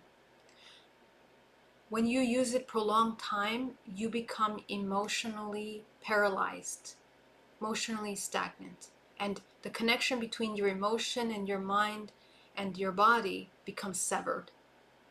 This is good for people that have severe illnesses that get in the way of their own healing. But it's not good if you are consciously, proactively living, you're just actually blocking your own self, your own power. So we have to heal the mother wound. All of that has to do with the mother, because the wound is we don't trust our intuition. The intuition is the divine mother, it's the feminine. When we don't heal the feminine, we have resentment towards the feminine, towards the mother, towards the, divine feminine. Other women, if you're a man or a woman, whatever the woman is to you, we have resentments, fears, anxieties, intimidations, going down to our sexuality, how to hold that sexual energy in a way that is empowered and balanced and safe. So heal the mother. When you heal that wound with the mother, it will be much easier to become your own mother. Essentially, you become your own mother and you support and nurture yourself. The replacement of the cannabis is to provide a powerful nurturing energy towards yourself. That's self-love, and that's bringing it full circle. Cannabis also paralyzes our actions. We don't feel motivated to do anything. We feel fine, right? We're good, right? When we do that. I've never smoked cannabis, but um, this is what the energy that people get. They're okay where they're at, and that's good for healing. People that have severe illnesses, they need to sit still, because most of the time they've avoided themselves for a long time, to the point where it got to an illness. The cannabis makes them stop and sit with that, to nurture, to heal, to regain their energy powers, but very small amount of time. When we become addicted to that, we completely paralyze our action in the world. So when we heal the feminine, we can now have a healed masculine, which lets us do, lets us act, lets us put into action our dreams, manifestations, get the partners we need, the careers we're looking for, the dreams, make those things a reality with our intuition now that the mother is healed. So it's really important that we heal that feminine so that we can allow ourselves to no longer fear our creation, our action, our doing. Okay? Jimit says, I have been woken up by dark energy passing over my body, and then I make a terrifying sound from my throat that scares my partner. It feels malevolent. Is this something I should alchemize or avoid? No, there's nothing to avoid. In fact, it's wonderful that you're aware of this. So I want you to, in meditation, take a look at the dark energy from, imagine it's on a screen, a TV screen, and I want you to tune in to the fear that you feel and take a look at the layers of that fear. As you go into the layers, what emotions are there? It will help you understand the multi-dimensional layer of what is there. It'll help you intuit what you're fearing, okay? So as you begin to uncover the emotional layers underneath that fear, you will understand what it is you're fearing, and also the picture of what it is that is passing over you will become slightly clearer for you to intimate and to tune into, to intuit. Whatever feeling we have towards malevolent things, I want you to really sit with your fear of the malevolent. What does that mean? There is an aspect of our own shadow that we are not addressing. Our own malevolence, our own potential for malevolence, our own fear of malevolence is the fear of our power, the fear of our truth, the fear of our ability to transcend those things. So you need to take a look at your relationship with that. That is what has to be alchemized. The fear towards the malevolent and whatever emotions you might feel, helplessness, powerlessness, work with those. This will completely transmute. Again, all we're doing, guys, we are transmuting fear into love. And all of these examples that people have given are different ways that we learn to do that. That's what the human life is about.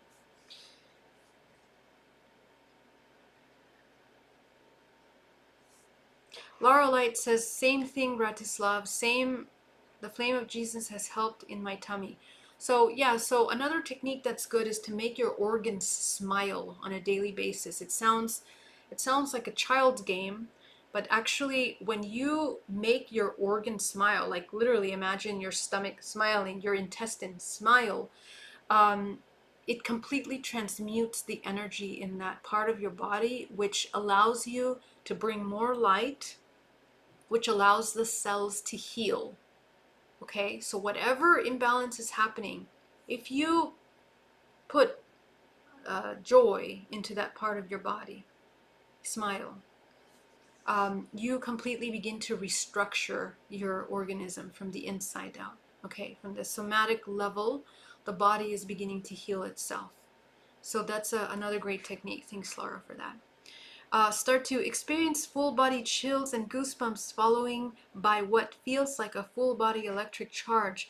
Is it current cosmic energies or upgrades or something else? So you guys have to really learn to connect to what you're feeling and seeing. This is the kind of vision I am inviting you to develop. I want you to notice where you were when that happened, what is around you, and what triggered it. This is what you need to observe. That's what the observer state is for in every moment. We need to understand what is triggering this emotion in us. So, chills in the body like this, or when your hair starts standing up, is usually that you're tuning into a shift in frequency in your environment. Sometimes it happens when you go into haunted houses or houses that have really heavy energy. Uh, when you tune into a vortex that was created by a death, whenever someone dies, a vortex is created. When that's not properly closed with love and joy, it maintains an open pathway of the vortex. So sometimes it's like super cold in that room, or you'll notice a certain part of the room is really, really cold. That is the vortex, and the temperature is helping us identify the frequency shift in that space. Sometimes, you can have these kinds of goosebumps when you tune into those kinds of phenomena, those anomalies, essentially. So pay attention to what was around you. If there was a being, if there was a certain entity that you tuned into with a different frequency, it might cause you to feel those goosebumps. So, you need to tune into that. Cosmic energies are affecting us at deep subconscious levels. Okay, so unless you specifically tune in to information that is, cosmically, that gives you goosebumps, sometimes they can be confirmations as well. So take a look and see. You need to know yourself. You need to know what language you're speaking. Shala Nur al-Din says, are eye floaters in the emotional body or physical inside the body? Thank you. Eye floaters in the emotional body. So everything that is physical has some somatic root. Okay? Somatic is the connection between the emotions and the physical, what's happening physically. So take a look and see. These eye floaters oftentimes have to do with our inability or our denial of truth, or our resistance of truth. We want to make up excuses in order to not see things clearly or to not see truth. I know that sounds very simple, but I've actually worked with a couple people that have this circumstance, and every time we go deep into the subconscious mind, um, we discover that there is a fear of truth in some way, a fear of seeing or fear of accepting things that are happening in our current life. So this can be an invitation for you to look at that. Question: I have been experiencing coughing fits for over 3 months. What would you suggest focusing on meditation? Okay, so coughing is something wants to be released from the body, but especially to do with the lungs. This is going into your heart and lung connection. This is where you want to pay attention to what kind of emotions you're storing in your lungs. If it's a lot of sorrow, resentment towards masculine, for example, inability to accept certain interactions with the masculine in the heart chakra, and that are now permeating into the lungs. The lungs represent our vitality, our ability to feel, um, to feel and accepting our relationship. So I would take a look at that. I would take a look at very clearly what it is that we are trying to expel and clear. Okay. Also, take a look at your environments to make sure that you don't have any allergens in your space that are really causing the coughing. I've recently become aware that I'm highly, highly allergic to scented candles and all kinds of scented things. So they've been causing severe allergies. So take a look at your environment and be aware of what's in your space, okay? All right, guys, let's go into the meditation. Let me go into, let's see, any more questions? Okay, well, hold on. Hattis has a question. I had issues on my right side for years. I got right foot ankle pain, blockage on my right knee that prevented me from walking for a few days, pain in all my gallstones on my right side of my face. What can I do to remove these blockages and prevent from happening in the future? So as you can see, Hattis, your blockages are on the right side of the body, which is the masculine. So this is where we need to heal the masculine. Whatever we subconsciously have pains and sufferings and traumas with the masculine that have to be addressed. Okay. By the way, speaking of all these kinds of questions, I'm going to be holding um, a session for you guys. Let me just pull that up really quickly. Where I will be reading your body and tuning into exactly this information. And let me just tell you the date of that you guys can sign up for. Please do come to that if you're interested in having those readings done. It's called an energy healing clinic, and essentially Wednesday, January 22nd, I'm going to be reading your body and then helping you identify what it is. Right now, we're not really doing that because I'm not really connecting with you 100%, but it will be a live Zoom that you can connect with me, and I will take a look at what's going on, and we'll talk about the somatic. And please note that it's going to be in public because everybody in the group is going to be learning and listening from that as well.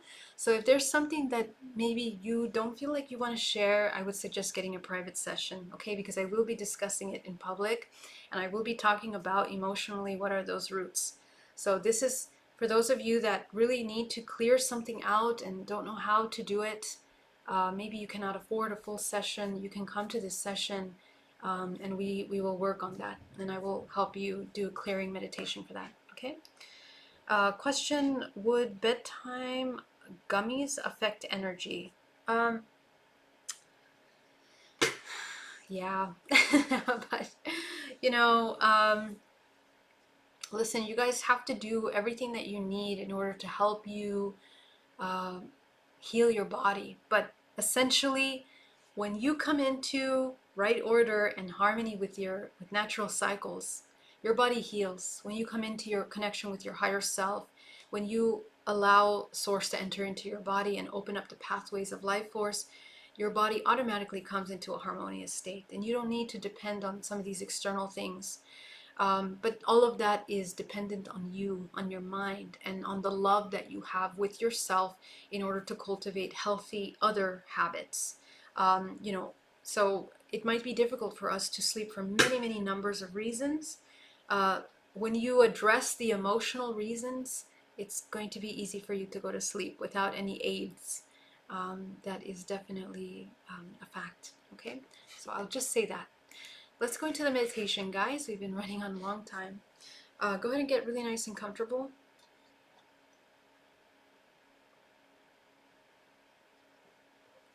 You're going to inhale deeply. Inhale. With every breath you take, as you allow yourself to come into a state of complete relaxation and calm. Go ahead and ground yourself down to the center of the earth.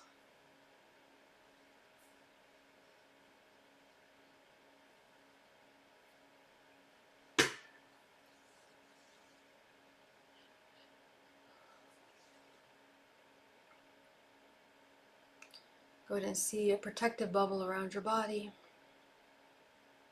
Own your space. Make sure there's no openings.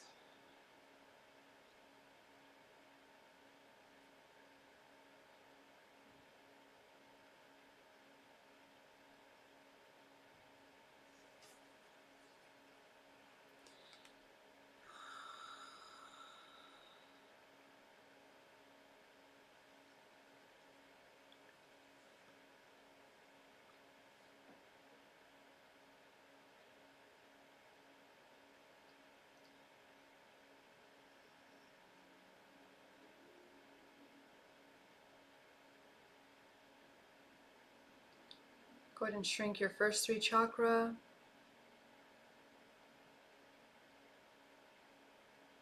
second, your third.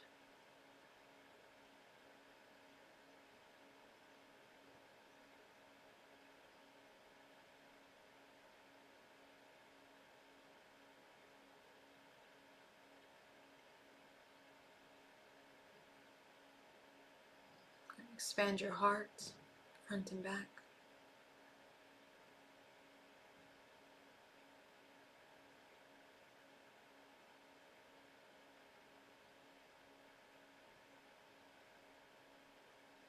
Expand your throat, front and back. Your third eye.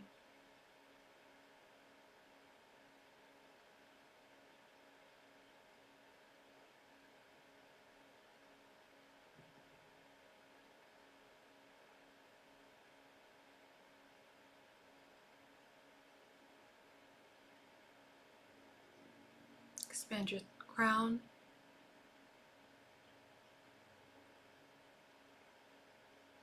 Go ahead and put in your creative color.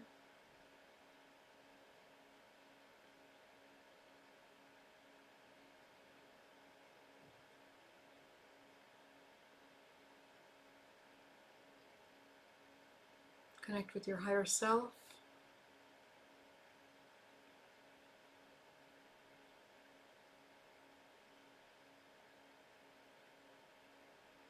Release all the tension in your body.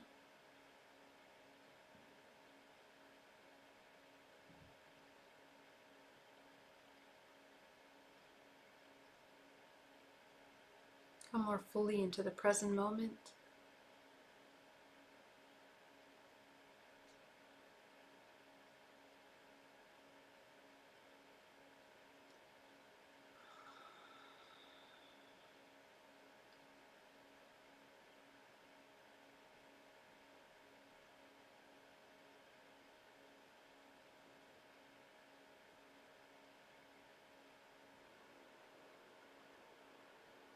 Go ahead and bring green life force from the earth up your body, into your feet, into your shins, your calves, your knees, into the solar plexus, creating a vortex of energy at your center core.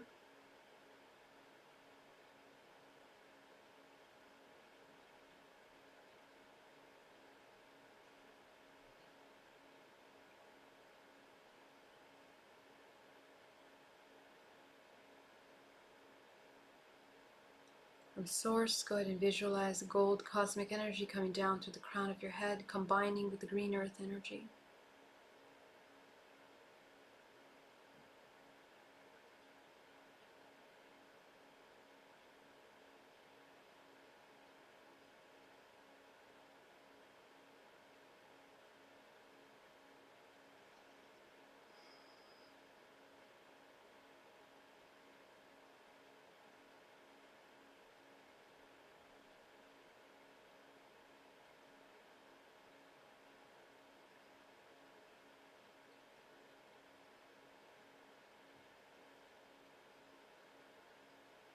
Go ahead and take 10% of that back down to the center of the earth.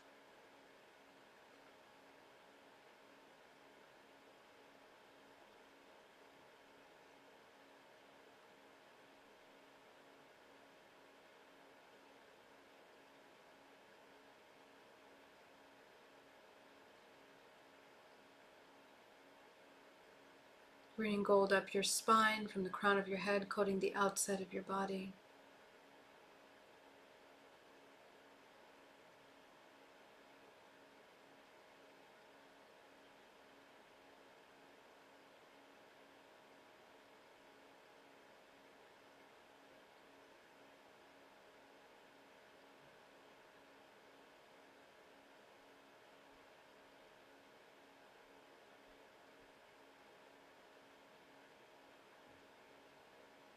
Green and gold energy coming back inside the body now.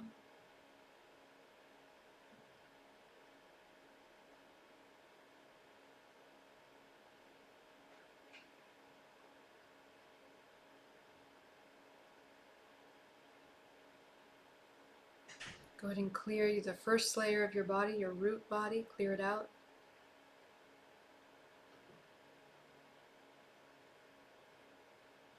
your sacral,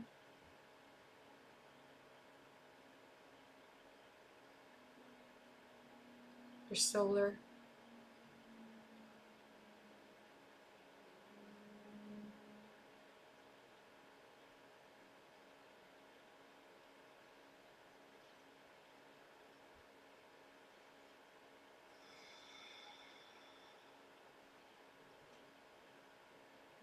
your heart,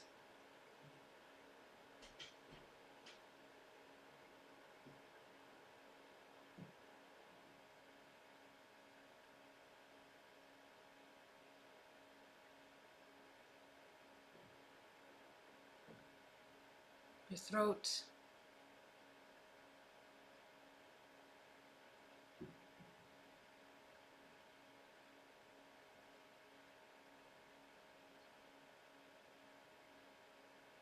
your third eye,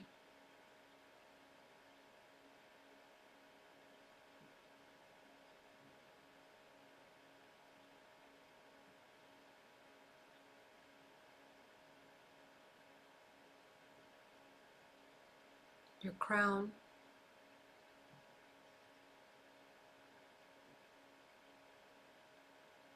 clear that body as if you're vacuuming it out.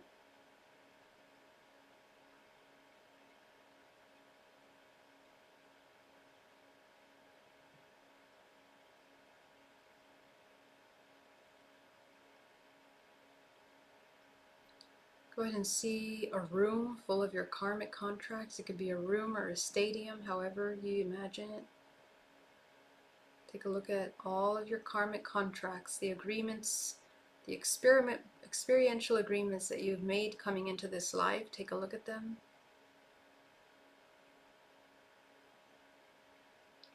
Shine your crown light on top of them and dissolve them.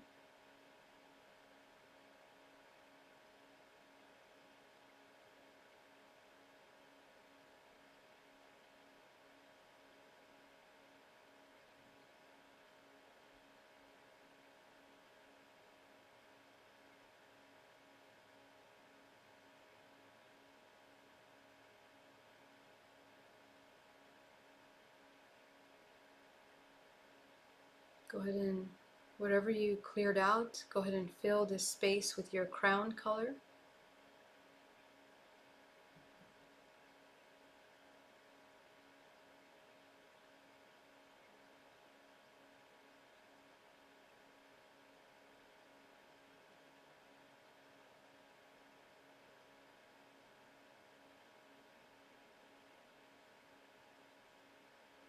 Now that you are in reading state, I want you to take a look at the chakras in the back of your body. Notice the current state of your chakras, of your back of the body. Which ones are closed, which ones are open, which ones are blocked. Even though you shrink them now, you can see clearly what is going on in the back of your body.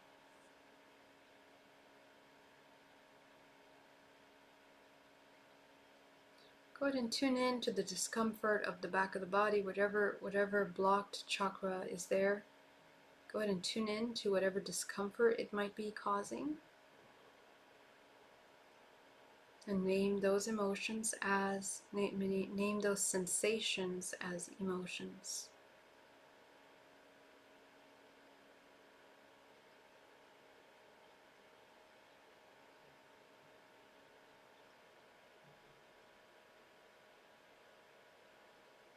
So just gently begin to observe what you need in that moment. What are you feeling? As you begin to tune in to those emotions, notice the memories that begin to come up.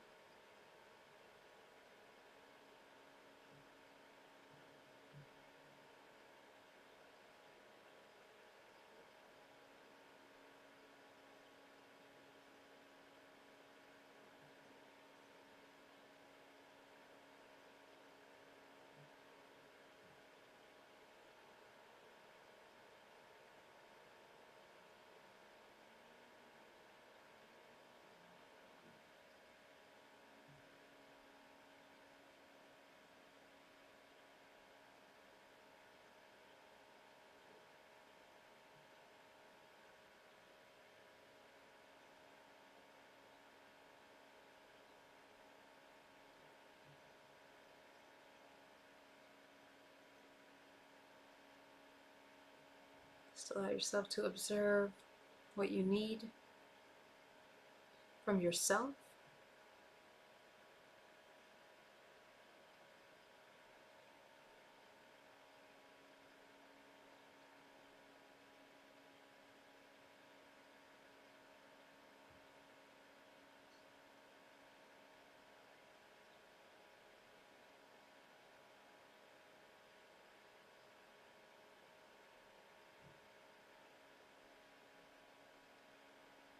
So allow yourself to notice any repetitive patterns that might be coming up here. Notice how far back you are repeating this pattern.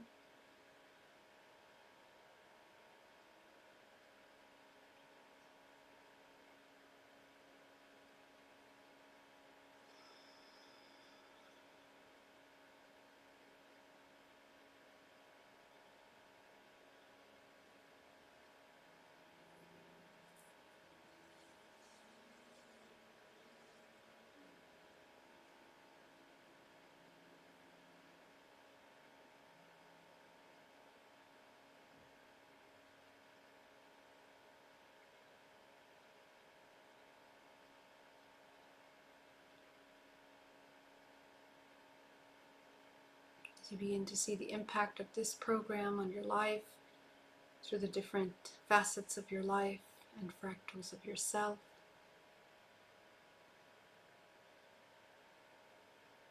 Go ahead and ask yourself if you feel that you're ready to let this platform go, this program go.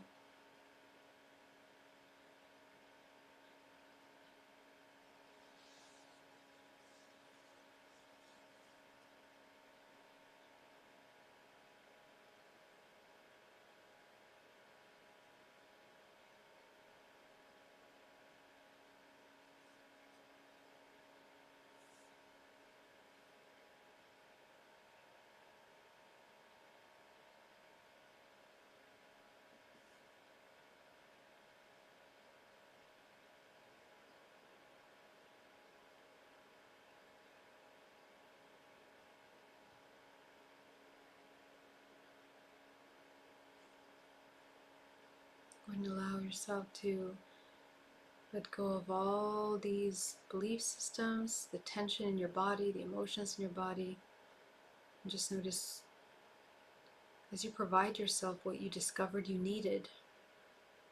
Notice how these parts of you transform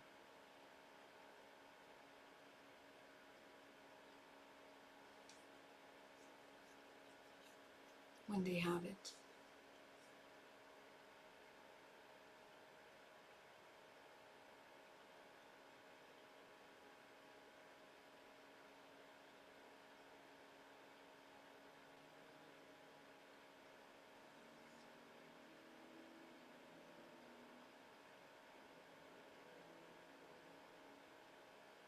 Very good. Let's go ahead and start seeing how this is an ancestral program. Take a look and see how far back your bloodline this goes, this belief system.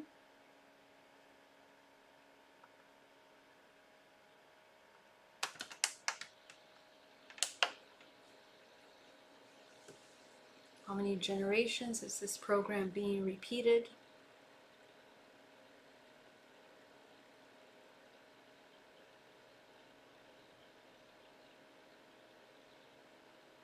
How has it affected the bloodline? How is it affecting us?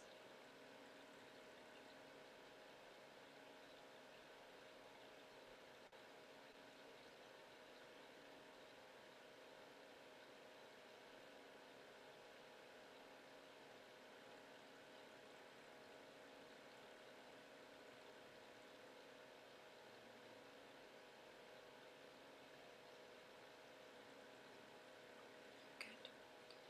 Let's begin to gather all the fractals of yourself into one, allowing them to experience this alchemization of yourself. Just observe how that changes. Go ahead and cut cords with them on their end, on your end. All of these people you've interacted with, cut cords with them. Allow those cords to connect to source. I want you to inhale deeply, calling back your life force into your body and release everything that doesn't belong to you.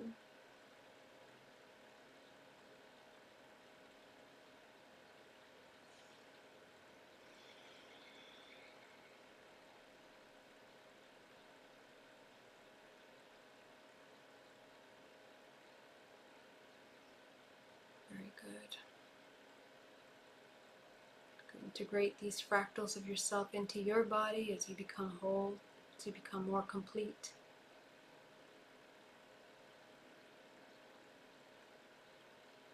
Go ahead and allow yourself to feel forgiveness, self-forgiveness, love, and joy.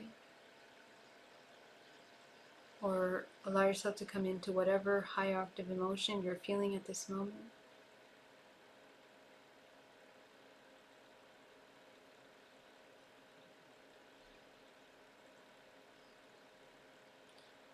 Go ahead and fill your space with the color gold.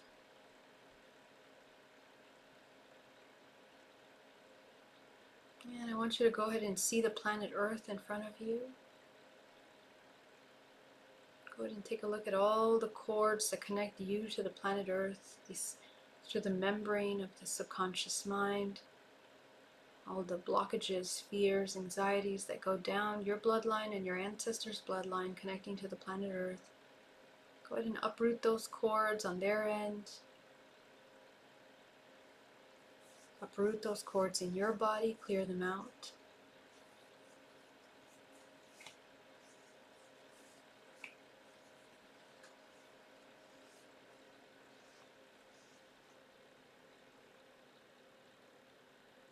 And we're going to allow ourselves to bring golden light and surround the planet Earth with golden light.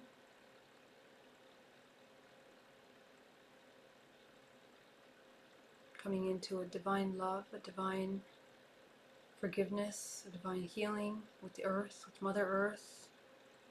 As you come into a deep reverence with Earth.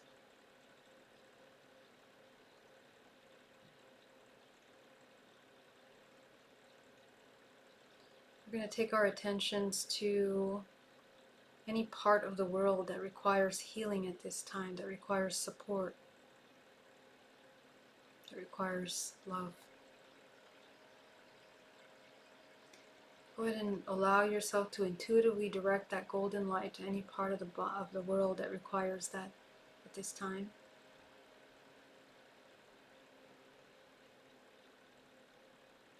Remember that you're not giving your own energy, you're bringing energy from Source, which is completely infinite and abundant. And you are maintaining your bubble around your body and grounded down to the center of the earth. At the same time, seeing the planet Earth in front of you.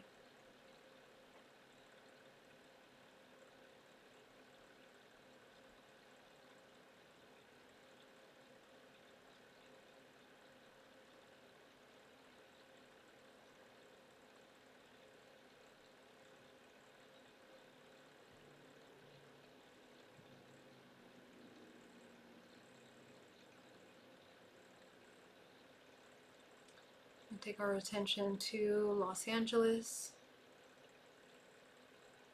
I want you to connect to the earth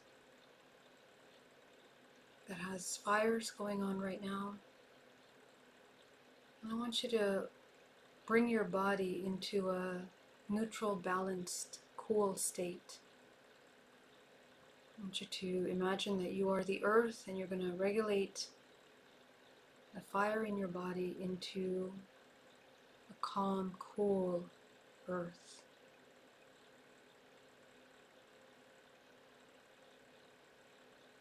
Extinguishing the fires.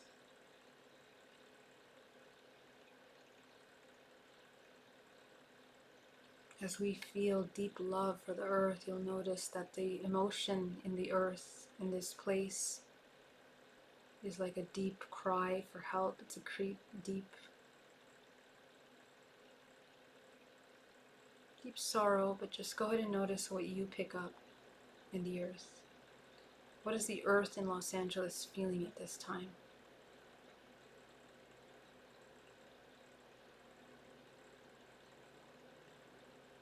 Through your heart center, it's almost as if you're visualizing Los Angeles in your heart center, or through the dimension of your heart. Allow yourself to expand your body into love.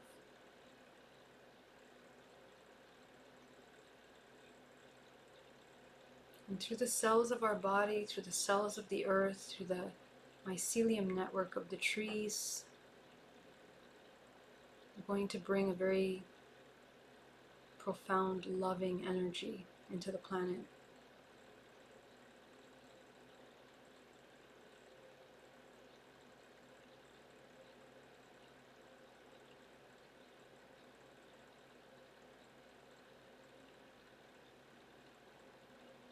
Breathing. You're not absorbing anything into your body.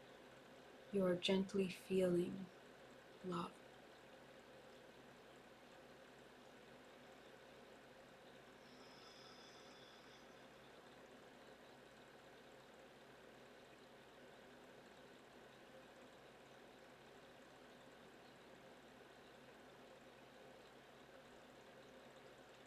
And you can do the same for any part of the world that you feel that requires attention at this time.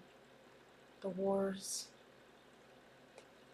as we bring love into those areas, through the cells of the body, through the cells of the mycelium network of these parts of the earth.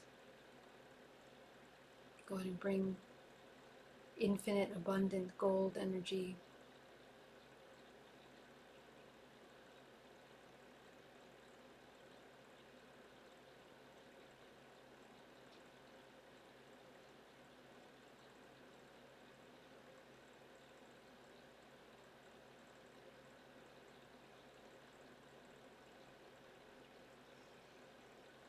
And as you inhale deeply and exhale, go ahead and bring love into your body now. Infuse your body with love. Love in your toes, your ankles, your shins, your calves, your knees, your thighs, going into your pelvic bone, your sexual organs, your large intestine, small intestine, spleen, pancreas, kidneys, stomach, liver, lungs, heart, chest, your breasts, your back, your spinal cord, your brain, shoulders, your arms, your fingers, your throat, your neck,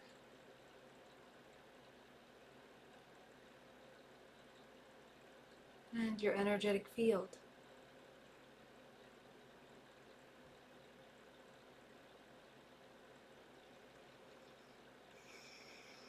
Go ahead and activate your crown, activate the 8th, the 9th, 10th, 11th, 12th, 13th, 14th, 15th, all the way to the 24th, 17, 18, 19, 20, 21, 22, 23, 24, and above you is a powerful white light of source. Go ahead and bring that energy into your body, like a pillar of white light anchoring down into the center of the earth. And the earth is drinking from that source light, quenching its thirst. And your body feels completely nourished, completely whole, completely healthy, vibrant.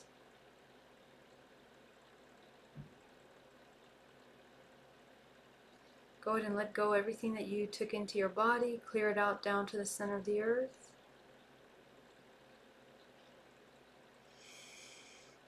And go ahead and open your eyes and welcome back. You're going to balance your root chakra back into a balanced state. Your sacral, your solar, your heart closing just a little bit, throat closing just a little bit, third eye closing just a little bit, expanding your crown. And you are fully balanced. With your eyes open, just take a look at your multidimensional body. And you guys did amazing. I want to thank you so much for joining me today. It was such an honor to hold space with you and to share with you. Thank you so much for your super chats. You guys are just incredibly amazing and so generous. Master Chorks, thank you so much. Much love to you. I hope you guys have an incredible week, and I will see you soon. Take care, guys. All my love. Tony, love you. Thank you so much. David, Brian Davies, thank you so much for your generous super chat. Tony, thank you so much. Thank you for your spirit and generosity. You're so amazing. Love you guys. And any more questions, I will answer them. Quick little housekeeping, I guess. Monday, tomorrow night, I'm going to be doing a emotional body healing clearing. So if you guys are interested in joining me for that, please feel free to join me. It would be such a pleasure to connect with you there. Let me see if I can open that up. It's the first full moon of the year. It's a beautiful, beautiful moon, and we're going to be focusing on emotional healing. So it's all about clearing ancestral programs. So definitely join me for that.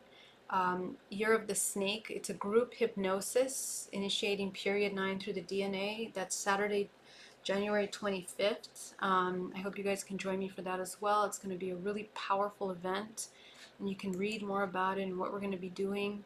But this should be a really wonderful event that I'm excited to share with you guys. And then of course the clinic, the energy healing clinic, which is the 22nd, that you guys can check out. So yes, I'm really happy to share all of these little events with you, and I hope that you can join me. So if you are available, thank you so much, Liza. Thank you, beloved souls. See you soon.